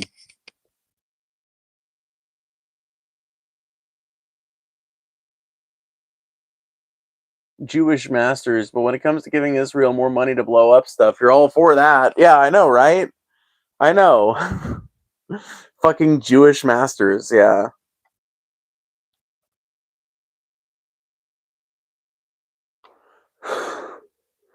No, I'll be real with you, Uber Eats, or Uber Beats. That person strikes me as a groiper. Cheyenne was a groiper.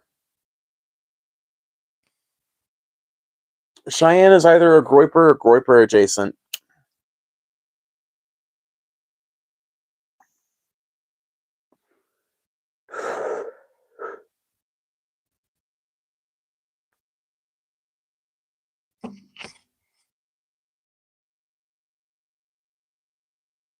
I feel like the best is a mix. Like people still work hard and get extra money for it, but people can also survive without working. I feel like that would be a good world. Not perfect. It probably had some flaws, but better than right now, at least for me.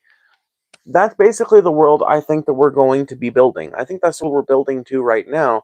And I think that we're at a critical moment where I think working class people really need to get together, set aside our differences on social issues and things like that, and come together for an economic agenda that protects us all and considers our needs for the ongoing future. Because if we don't, dude, there's just going to come a time when there's no preparations have been made, but there's also functionally very few jobs left, right? Because we need to make society such that a certain percentage of people just doesn't need to work anymore. There's going to be between 25 to 30% of people who just are not needed in the labor force, and that's at the very beginning. By the time all is said and done with, I would be shocked if 10% of human beings are still engaging in work for a company. Now, in, God, sorry. In my perfect utopia, in the world I think we could build together, eventually there would be people, there would be all kinds of people, I guess, who would still be working, but they wouldn't be working in the sense that they are now. Does that make sense? Probably not, because I haven't explained it. So right now, like pretty much everybody who works, no matter what you're doing, a fucking huge percent of the profit that you make, the money that you make, the labor that you do, a fucking massive, massive, massive percentage of it just goes off to nowhere, goes to nothing, no, effectively, goes to make some rich person richer. Um, Even when you're working for yourself, I mean, you're buying from corporations, you're buying from suppliers and everything, and at some point in the day, you're giving a big fucking swath of the money that you've made to someone else and making them a little bit richer. And I think in my perfect utopia, or whatever you want to call it, I think in my ideal world,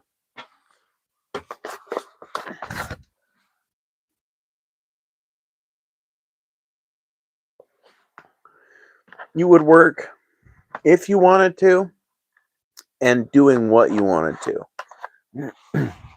For example, I want to open a food truck. I've wanted to open a food truck for a few years now.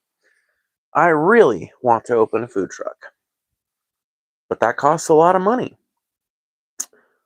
In a world like the one I would build, it would not be a matter of money. It would be a matter of wait lists. It would be a matter of a wait list. And maybe there would be some kind of maybe social credit system or something that rewards people with more and greater things the more and more that they do for their local community or for the country around them broadly or whatever. But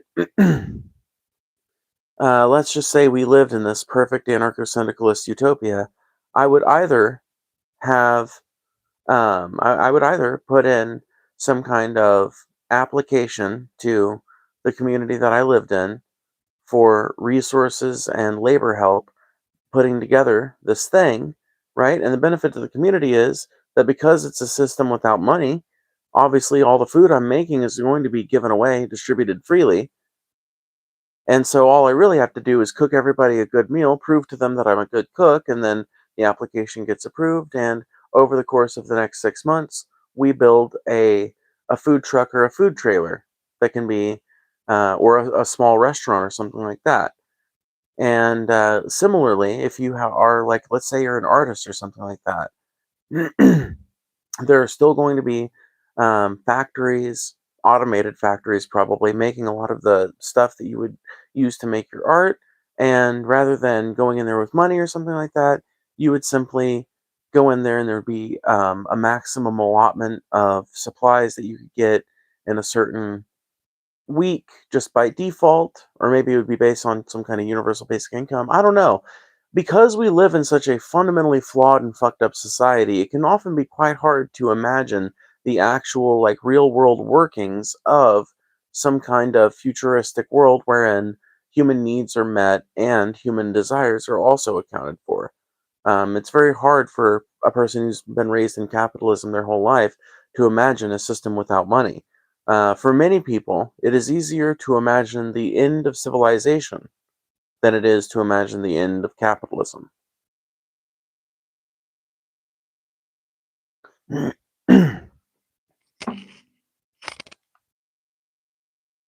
What kind of food are you slinging?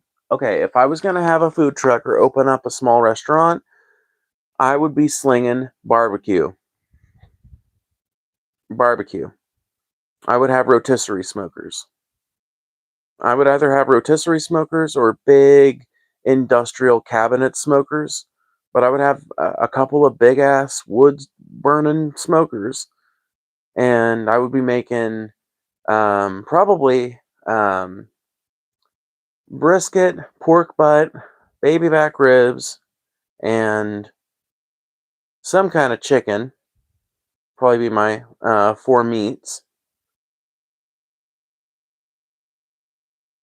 Maybe burgers too. I've thought about doing like a rotating weekly special where, every week I do something different. Maybe this week I'm doing shaved steak sandwiches. Maybe next week I'm doing burgers. And each time I'm going out and buying like organic, real fucking ingredients to make it with and making it homemade there and figuring it out, and figuring out a good recipe for the restaurant and everything. But my main focus would be on like barbecue and soul food, that kind of thing. The sides, I would do bacon, mac and cheese, greens. What were the other things? Baked beans,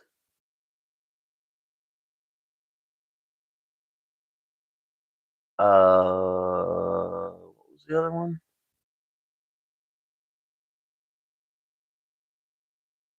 Fries, I think was the other one.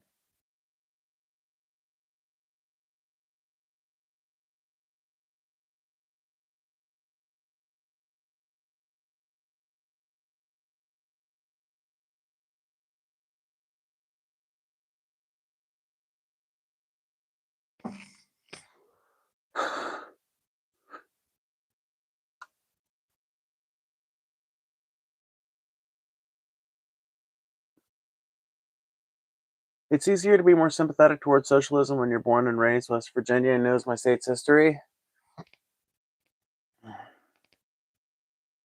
Come listen, young feller, so young and so fine.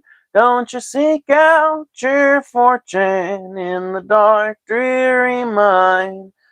It'll form as a habit and seep in your soul till the stream of your blood runs as black as the coal.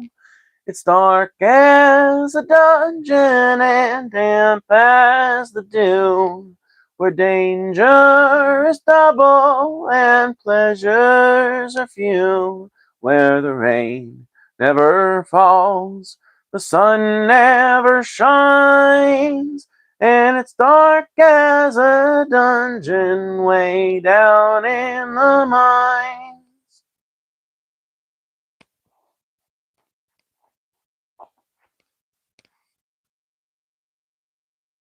If you don't say corn, yes, cornbread. Homie's breaking out the early 20th century. Ah, yes, yes, I sure am. Yep, yep, yep. I knew exactly what you meant. 100%.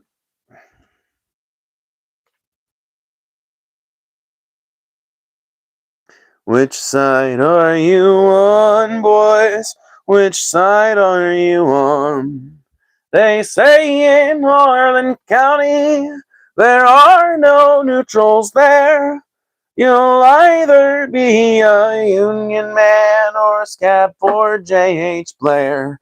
Tell me, which side are you on, boys? Which side are you on? Come on, you good workers. Good news to you all tell about how the mighty unions come in here to dwell. Tell me, which side are you on? Which side are you on?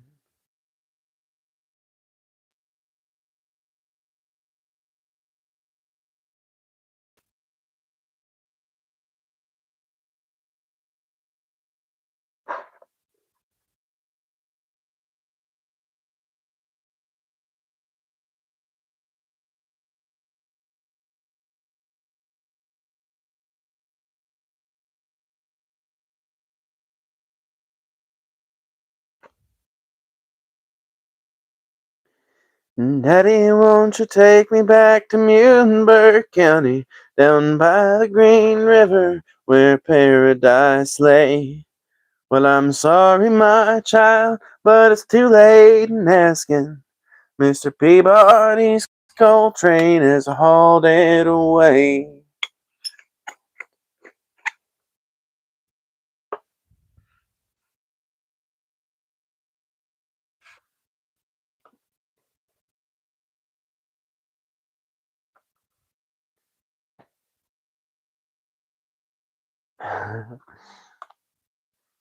You guys are so sweet. You guys love it when I sing. Some of you guys do. The precipitous drop in viewers tells me not a lot of people do.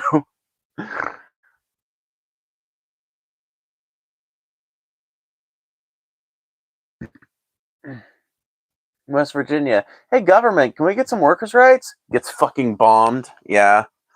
Pretty much.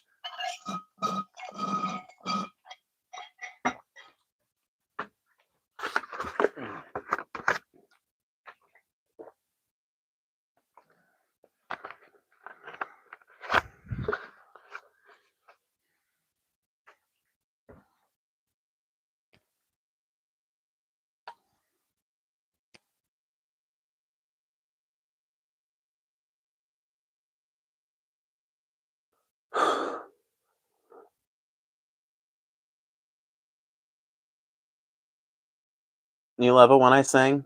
Well, that's sweet. What's written on the side of your plastic bottle there? Oh, Dawn 2.99. It's an old bottle of Dawn.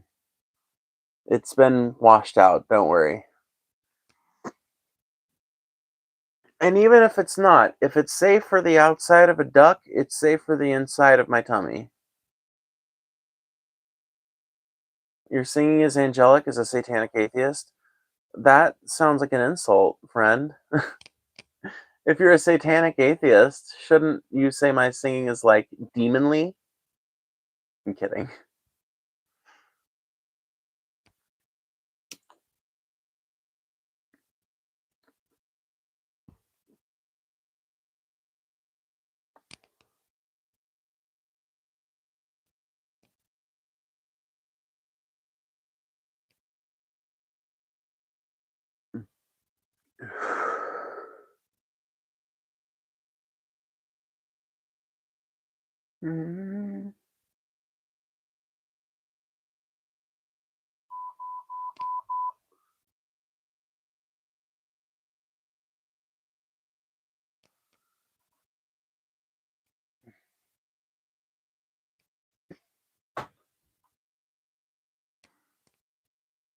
You know what? If we were just drinking soap now, I was just gonna accept it honestly. Like I was just gonna be like, all right, she likes the taste. Whatevs.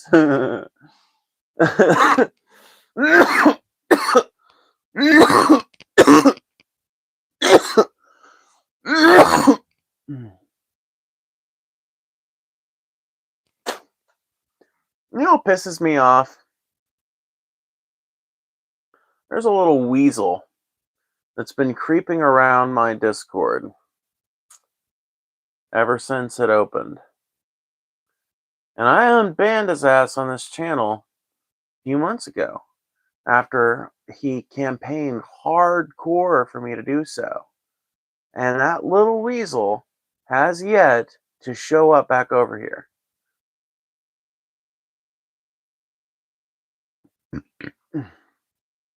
I think Gage might be working on some kind of hit piece. Ah, that'd be hilarious. That'd be hilarious if Gage Tomerlin ends up working with Alchemist Soil to create some kind of funny hit piece.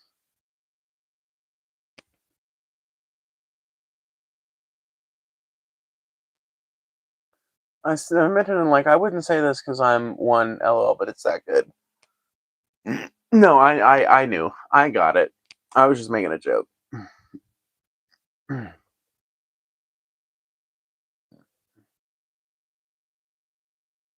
When is Gage gonna come and stand tall before the woman? I would say stand tall before the man, but you know.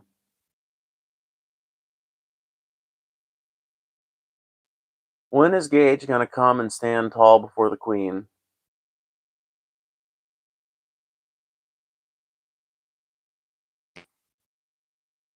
Who is this weasel guy? I'm gonna shove olives up his nose. No. No shoving olives up Gage's nose. Gage is just a fucking weirdo. He's a you know, ex DFF fan, I guess, that for some reason still finds it a useful and fun, enjoyable use of his time to hang around the community for some reason. Even though he like religiously haunts the hater subs. Are you a history nerd? If so, I'd highly recommend to look up James Garfield, best president that never possibly was, the greatest tragedy in American history. I'll look it up. I'll look into it. I don't really know much about Garfield.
Then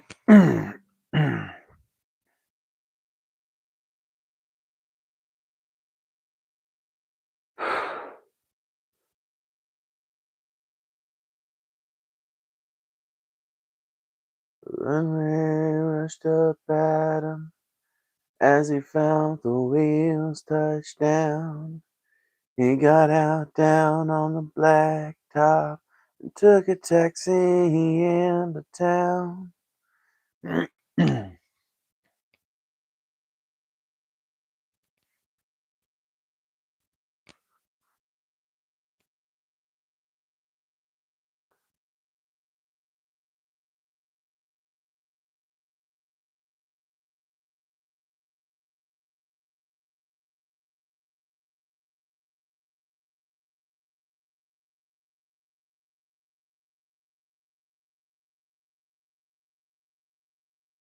Oh, Father dear, I often hear you speak of Erin's wife.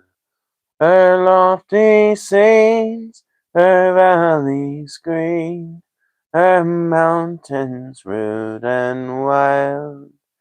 They say it is a lovely land wherein a prince might dwell. So why did we abandon it? Oh, the reason to me tell. Oh, son, I loved our native land with energy and pride.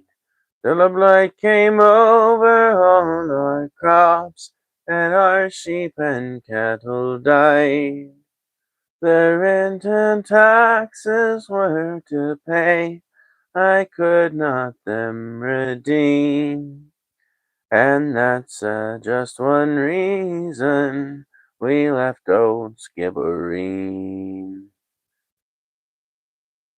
Oh well, I do remember that dark November day when the bailiff and the landlord came to drive us all away. They set the roof on fire with their cursed English spleen.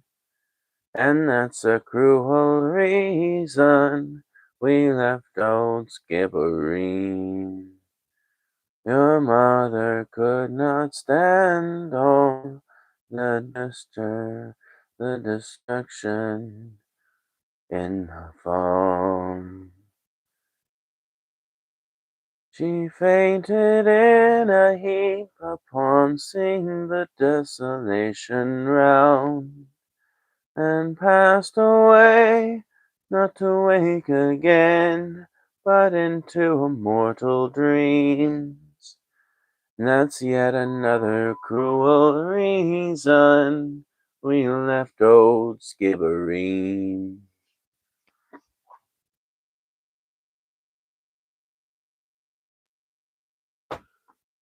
Oh, son, you were but 2 years old, and feeble was your frame. I could not leave you with my friends, for you bore your mother's name. So I wrapped you in my coat, amor, and fled the night unseen. We heaved a sigh, and we waved goodbye to bitter Skibbereen.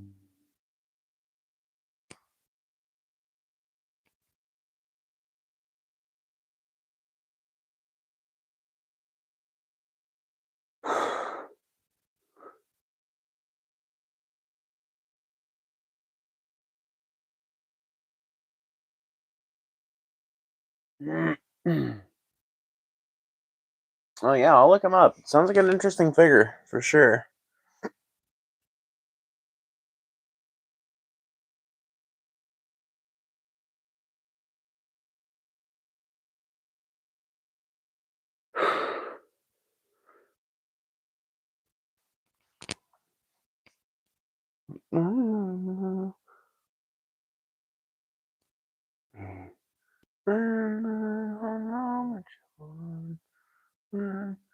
The legend lives on from the Chippewa on down of the big lake they call Gitchagumi. The lake, it is said, never gives up her dead when the skies of November turn gloomy.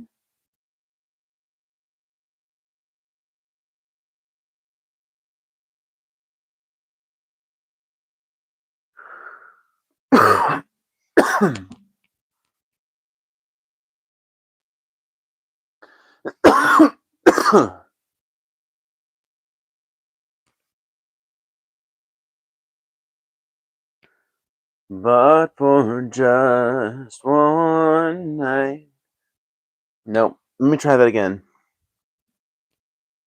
But for just one night, I would take the Northwest Passage to find the hand of Franklin reaching for the Beaufort Sea, tracing one warm line through this land so wild and savage, to find the hand of Franklin reaching for the Beaufort Sea, tracing one warm line through this land so wild and savage, to find the Northwest Passage to the sea.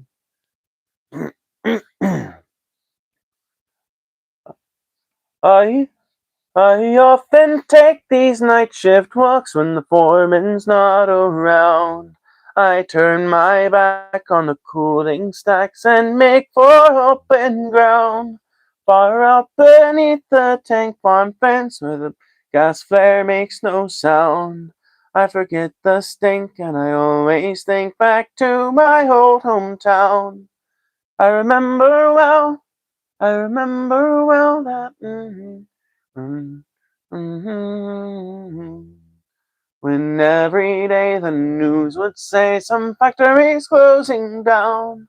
Well, I could have stayed to take the dough. I'm not laying down. I take nothing free, and that makes me an idiot, I suppose. So I bid farewell to the, so I bid farewell to the eastern, So I bid farewell to the eastern town I never more will see. There's steady, there's self-respect and a steady check in this refinery.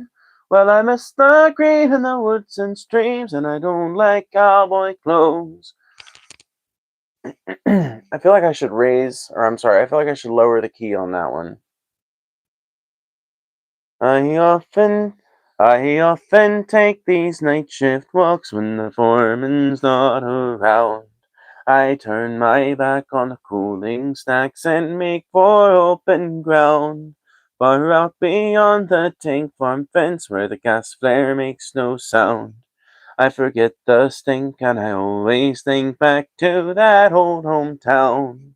I remember back 6 years ago, this western life I chose, when every day the news would say some factories going to close. Well, I could have stayed to take the not one of those.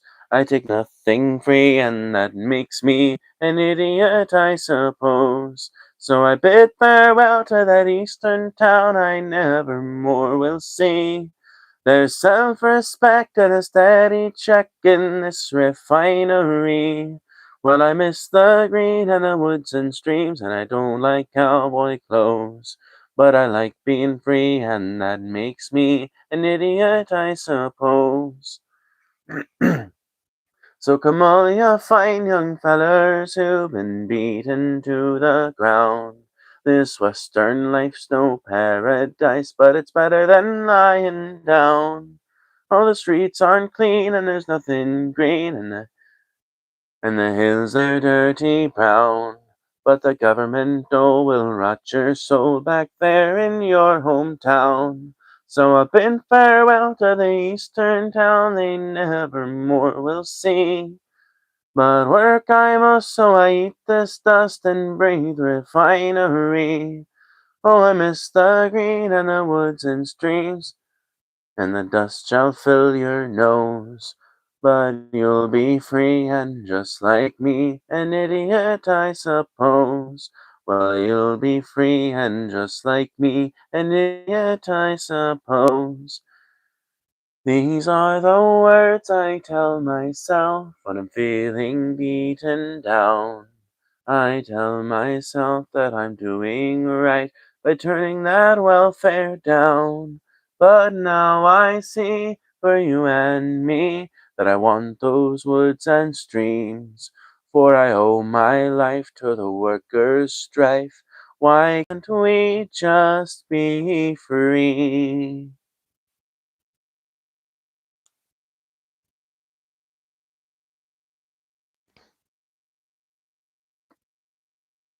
You have amazing singing, LOL. Your voice belongs in a musical. I don't know about that. Dear Theodore, what to say to you? You have my eyes, you have your mother's name. When you came into the world, you cried, and it broke my heart. I'm dedicating every day to you. Domestic life was never quite my style when you smile. You knocked me out, I fell apart, and I thought I was so smart. You will come of age with our young nation. We'll bleed and fight for you, we'll make it right for you. If we lay a strong enough foundation, we'll leave it all to you. We'll give the world to you, and you'll blow us all away. Someday, someday. Oh, Philip, when you smile, I am undone.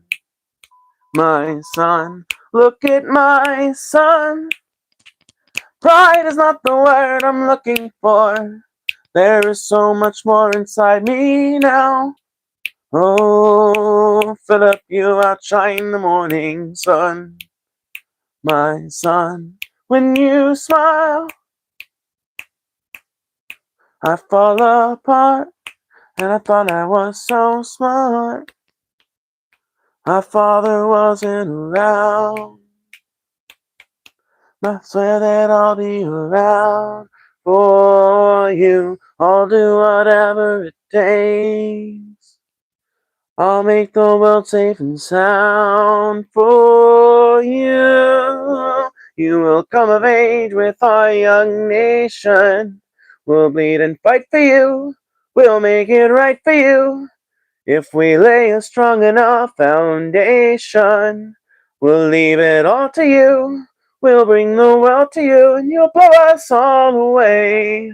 Someday, someday. Yeah, you'll blow us all away. Yeah, you'll blow us all away. Whee!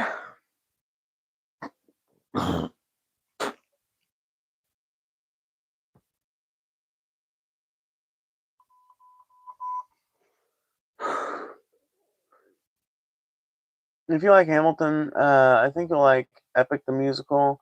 Also, I genuinely get so emotional with that song. Me too. I do too.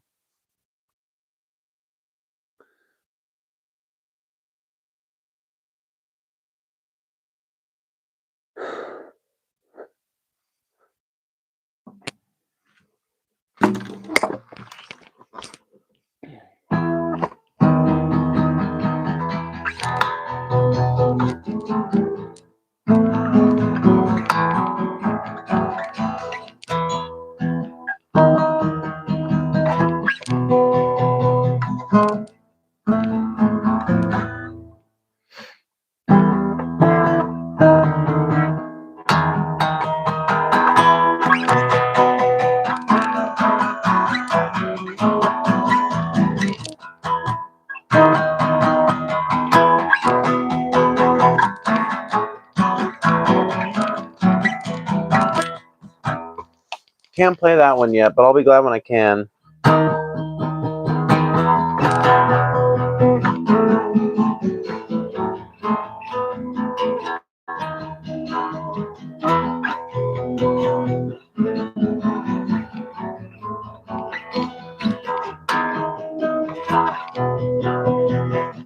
Shakedown 1979.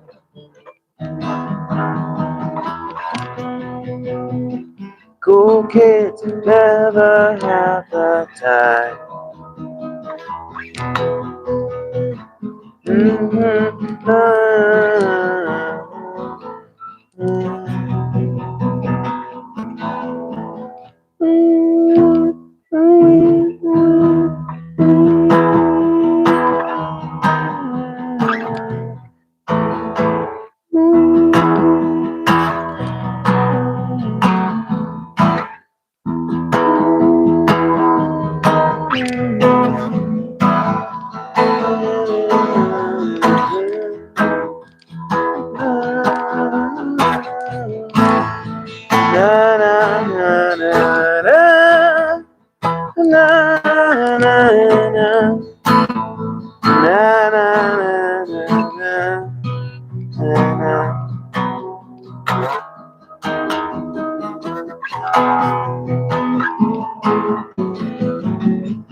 Oh, that sounds good. Autumn! Hey, it's more low-key tonight. It is, Ignar. It's gotten pretty chill. Tell me if you recognize this song.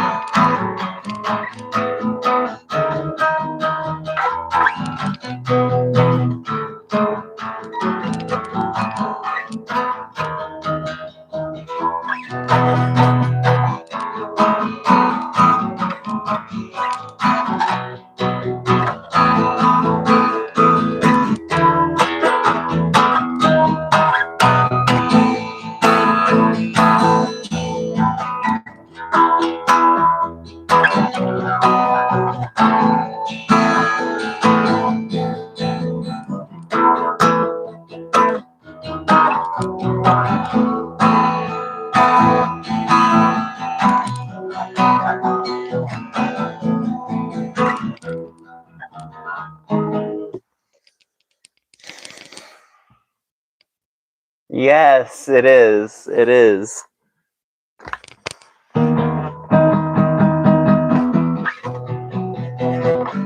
Shakedown 1979.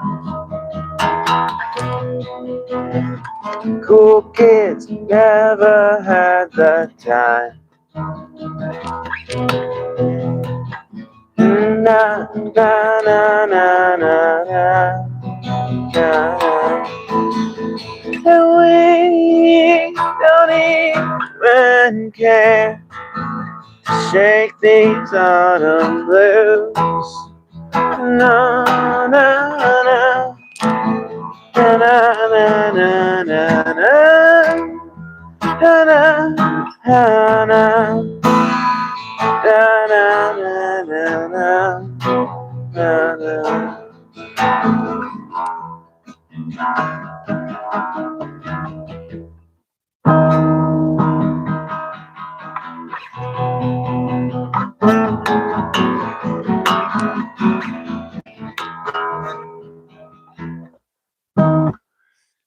It is against every instinct in my fucking guitar playing little heart to play that song, but I have been learning it.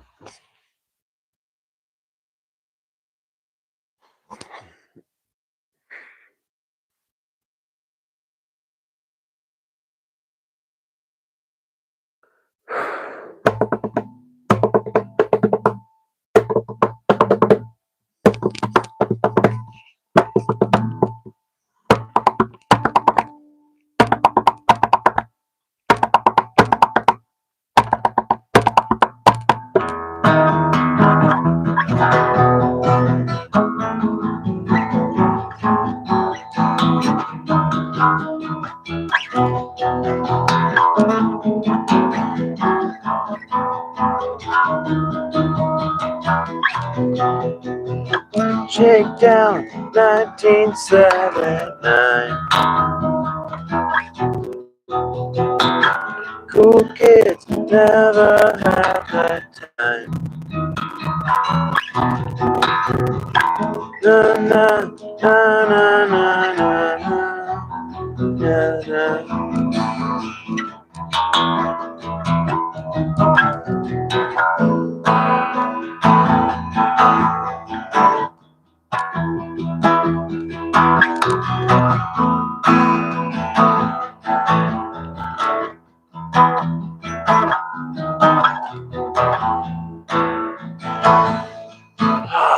so good. Sometimes the chat can feel like my old middle school when I came out as trans and people found out. And this was in Texas. Got better in high school. Funny enough, though. Right now, very chill vibes. Yeah, no, for sure.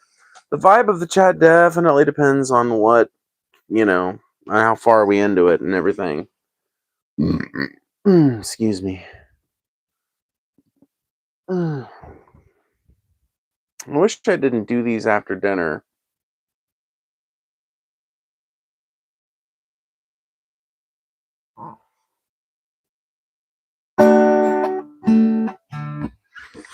Well, anyway. It's cold. I need to get into learning more songs, guitar myself. Once I'm in a stable routine again, I should be able to have time. Fuck job hunting, the fuck having no job. Yeah.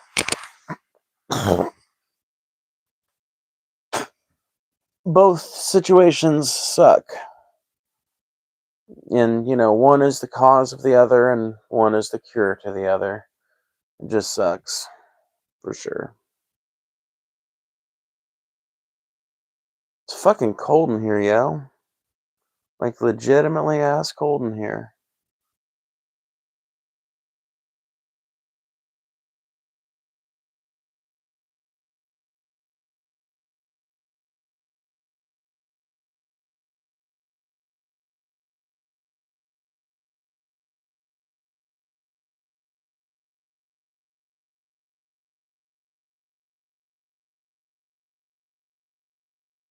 What is the champion in a fucking meatball marinara? Should the meatballs be perfect? Should the sauce be perfect? Is it the cheese? Is it the bun?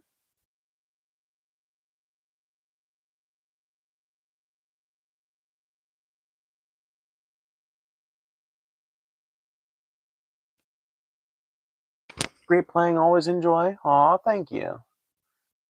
It's been dropping in temp for me out here this past week. I'm thinking we're going to have a cold winter this year. Ooh, I feel that. Old cello, and I barely have time to practice anymore. Aw. Cool that you have a cello, though.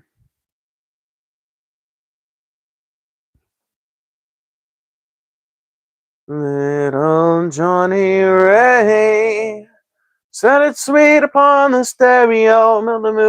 Moved a million hearts in mono. Our mothers cried. Sang along, who blamed them? You've grown, so grown, so grown. Now I must say more than ever. Remember to ra-lu-ra, yay. And we'll sing just like our fathers. Come on, Eileen. Oh, I swear what she means in this moment. You mean everything. You in that dress. Oh, my thoughts I confess. Verge on dirty. Oh, come on, Eileen. Eileen. Eileen Tallulah, yeah. Eileen Tallulah. Now you have gone. Now you have shown. Oh, Eileen. I said, come on, Eileen. It's really now feel. Now I must say more than ever. Things rather have changed. I said, hurrah,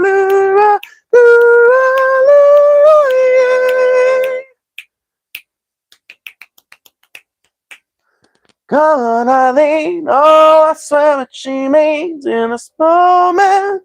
You mean everything. You in that dress. Oh, my thoughts I confess. Verge on dirty. Oh, come on, Eileen, please. Oh, I left out a verse. These people around here, they're burnt out eyes and smoke-dried face. They can find they can sign to what their fate is, but not us. No, not us. Not us. Oh, we are far too young and clever. Remember to ra-lu-ra, yay. And we can hum this tune forever.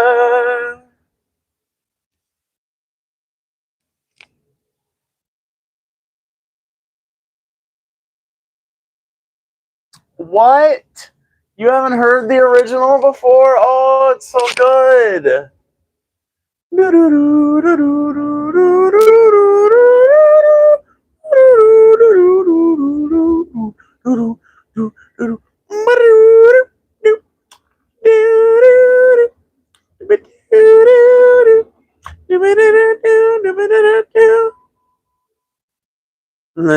Little Johnny Ray sounded sweet upon the stereo, moved a million hearts in mono. Our mothers cried, sang along her lane there. You've grown, so grown. Now I must say more than ever. Remember to yeah. And we can just like our fathers. Come on, Eileen, oh, I swear what she means in this moment. You mean everything, you in that dress. Oh, my thoughts, I confess, virgin dirty. Oh, come on, Eileen. These people around here, their sunken eyes and smoke-dried face, they consign to what their fate is, but not us, no, not us. We are far too young and clever. Remember to yeah. And we can hum this tune forever. Come on, Eileen, oh my, come on, Eileen, oh my thoughts. Oh, I swear what he means in this moment. You mean everything. You in that dress, oh my thoughts I confess. Virgin dirty. Oh, come on, Eileen. Have you seen the horrible Come On Eileen performance they did? Who?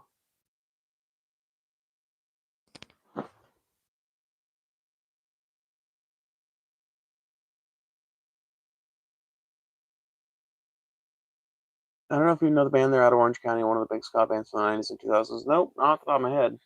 A fiddle would be so fun now that I think about it. I admire wind instrument players, and I don't think I have the lung capacity to do that. Oh, yeah, me neither. Got big from the cover, actually. They weren't much of a thing until they did the cover. Huh. Interesting. Have you seen the horrible Come On Eileen performance they did?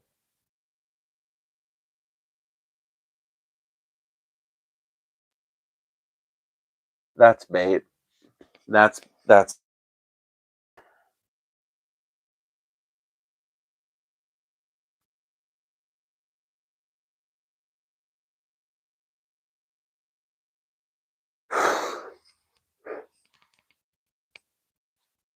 bait.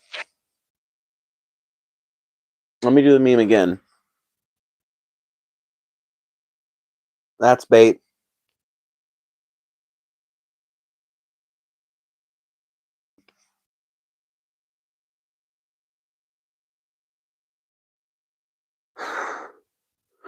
There is no way you're saying the original version is a horrible performance. Oh wait. You're saying they did a horrible performance of the song, not that the original version is horrible. Okay, I'm retarded. It took me a second to realize what you meant. Yeah, I did not see that. No. Wouldn't surprise me though. Dude, there are a ton of bands that get to where they just suck at their the thing that they're most well known for, and I think that it comes from playing it too much, honestly. Genuinely.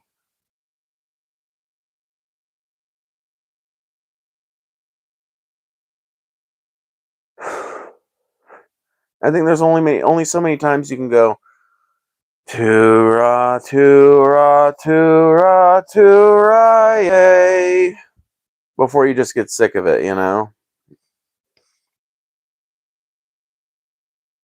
It's not as hard as you think. Played trumpet for like 8 years and fell out. Want to get back into it eventually. It's mostly breath exercises to help lung capacity. Oh, interesting.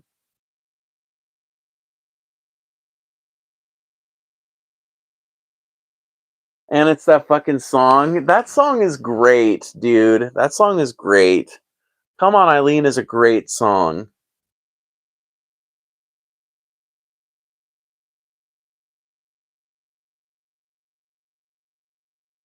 Haven't you ever felt that second verse, Brie? I don't know.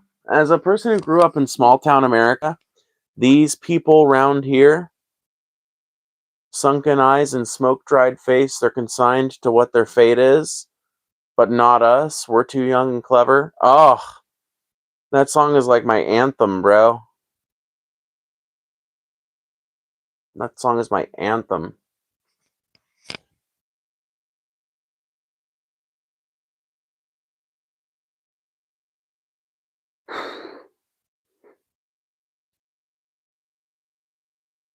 I like that song. It's good. Oh, okay. I might have to try them once.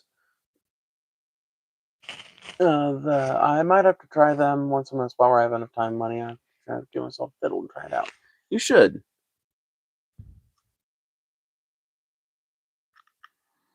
The worst one-hit wonder is Angel in the Centerfold. I don't even know if I recognize that one, so I'm gonna have to take your word for it. You know what the best one-hit wonder is, though?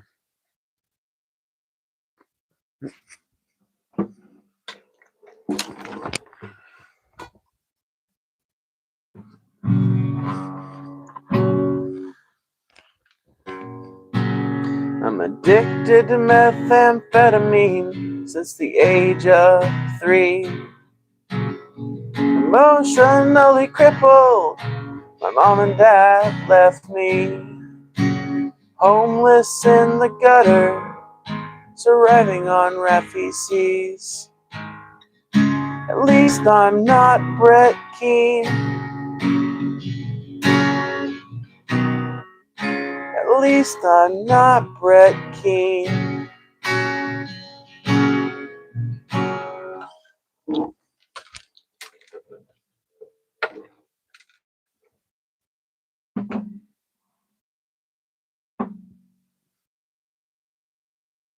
Classic.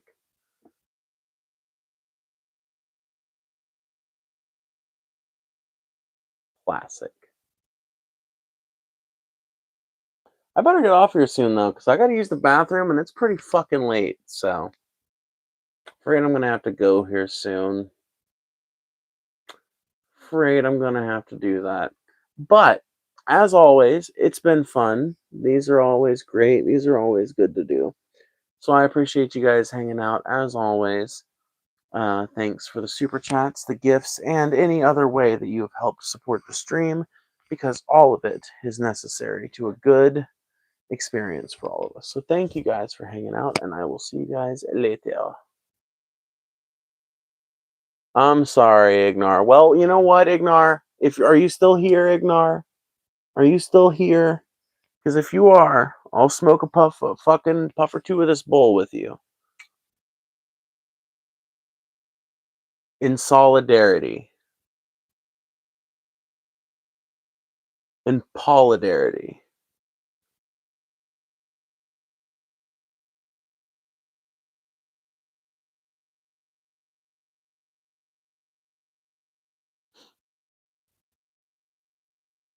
I am. I got some loaded up too. Cool. Cool. Well, before I hit that, I gotta tell you guys a funny joke. I thought of something hilarious. I forgot to say it earlier when there was transphobes in chat. You know, a lot of people think that like I just have a lot of transphobes in chat, and I do have a lot of transphobes in chat, but honestly, some of these people are not transphobes, they're transphoebes. Like they're anti-trans insofar as it applies to, you know? But now that I actually say it out loud, I don't know if that's that funny. Anyway,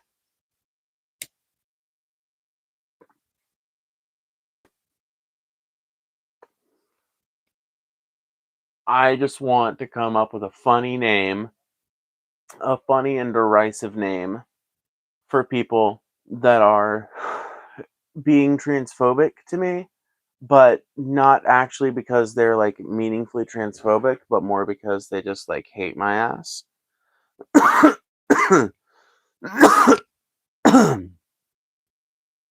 But tis that's kind of the reaction I was hoping for, honestly. How much you forgot to get some today? For shame, Ignar, for shame. Yeah, I'm gonna have to see if my plug will do me another front here soon. Although I do have all my fronts paid off, so and be starting over with a blank slate, so that's nice.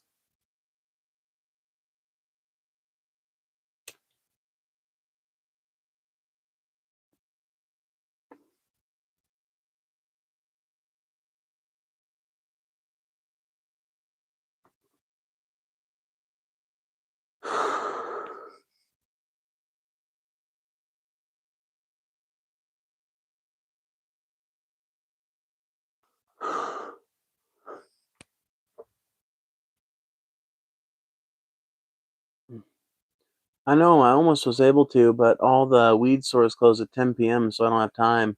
Or I didn't have time. At least it's enough for tonight and tomorrow morning. Well, that's good.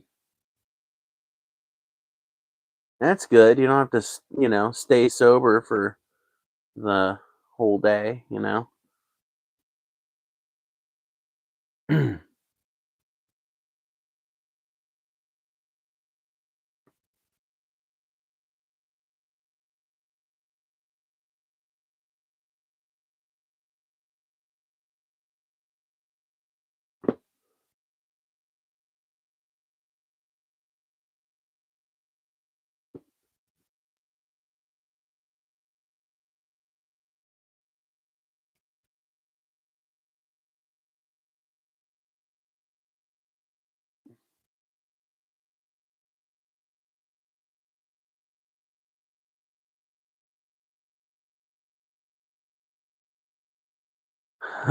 Yeah, I have a nickname.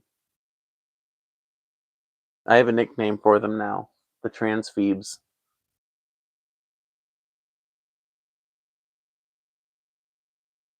Luckily, it's not shitty without, but it certainly would be better with it. Well, yeah.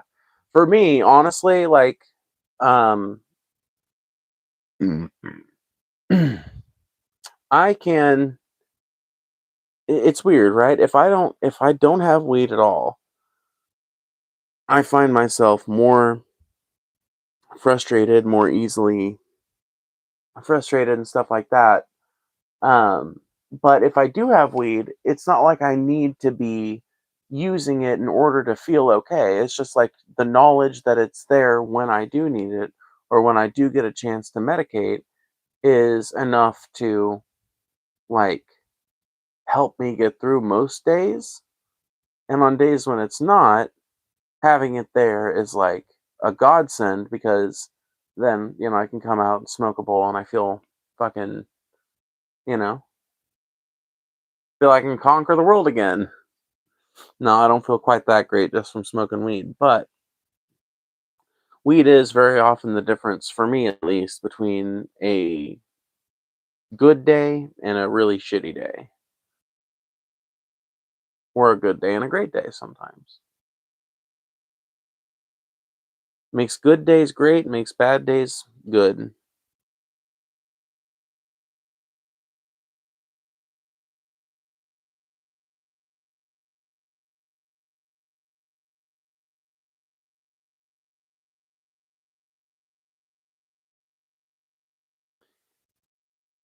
Oh my god.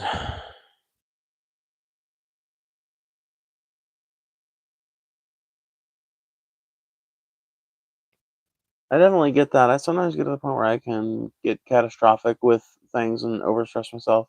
Weed definitely helps keep that in check. Yeah.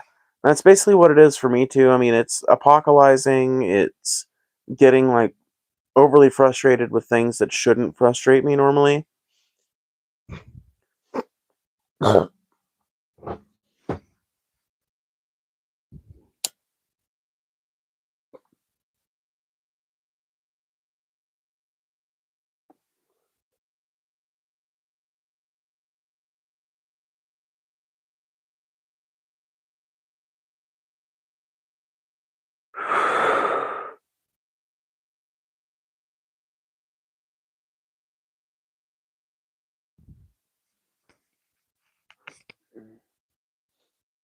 Because I hate that overwhelming oh fuck feeling that comes from it. I don't mind the stress and shit, but sometimes it compounds over time. Yeah. Definitely. And mitigating that is one of the things that weed helps me with for sure.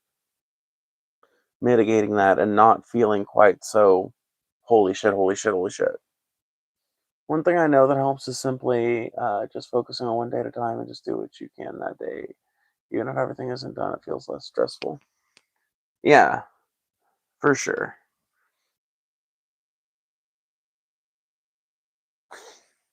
For me, the biggest driver of my anxiety is not getting done the things that I want to get done in a timely enough fashion. And so, like, I don't know, over the last few days, I've really been trying to put in an effort to put myself in a position where I can start to hit those goals and start to feel like I'm moving forward. I talked about it a little while ago, the big channel update and everything, and I haven't given you guys much content since then, but I've got some stuff recorded. Need to edit it and upload it. But yeah. Anyway, I'm gonna go ahead and go. Thank you guys for hanging out. I appreciate you guys so much, so tremendously, all the time, always.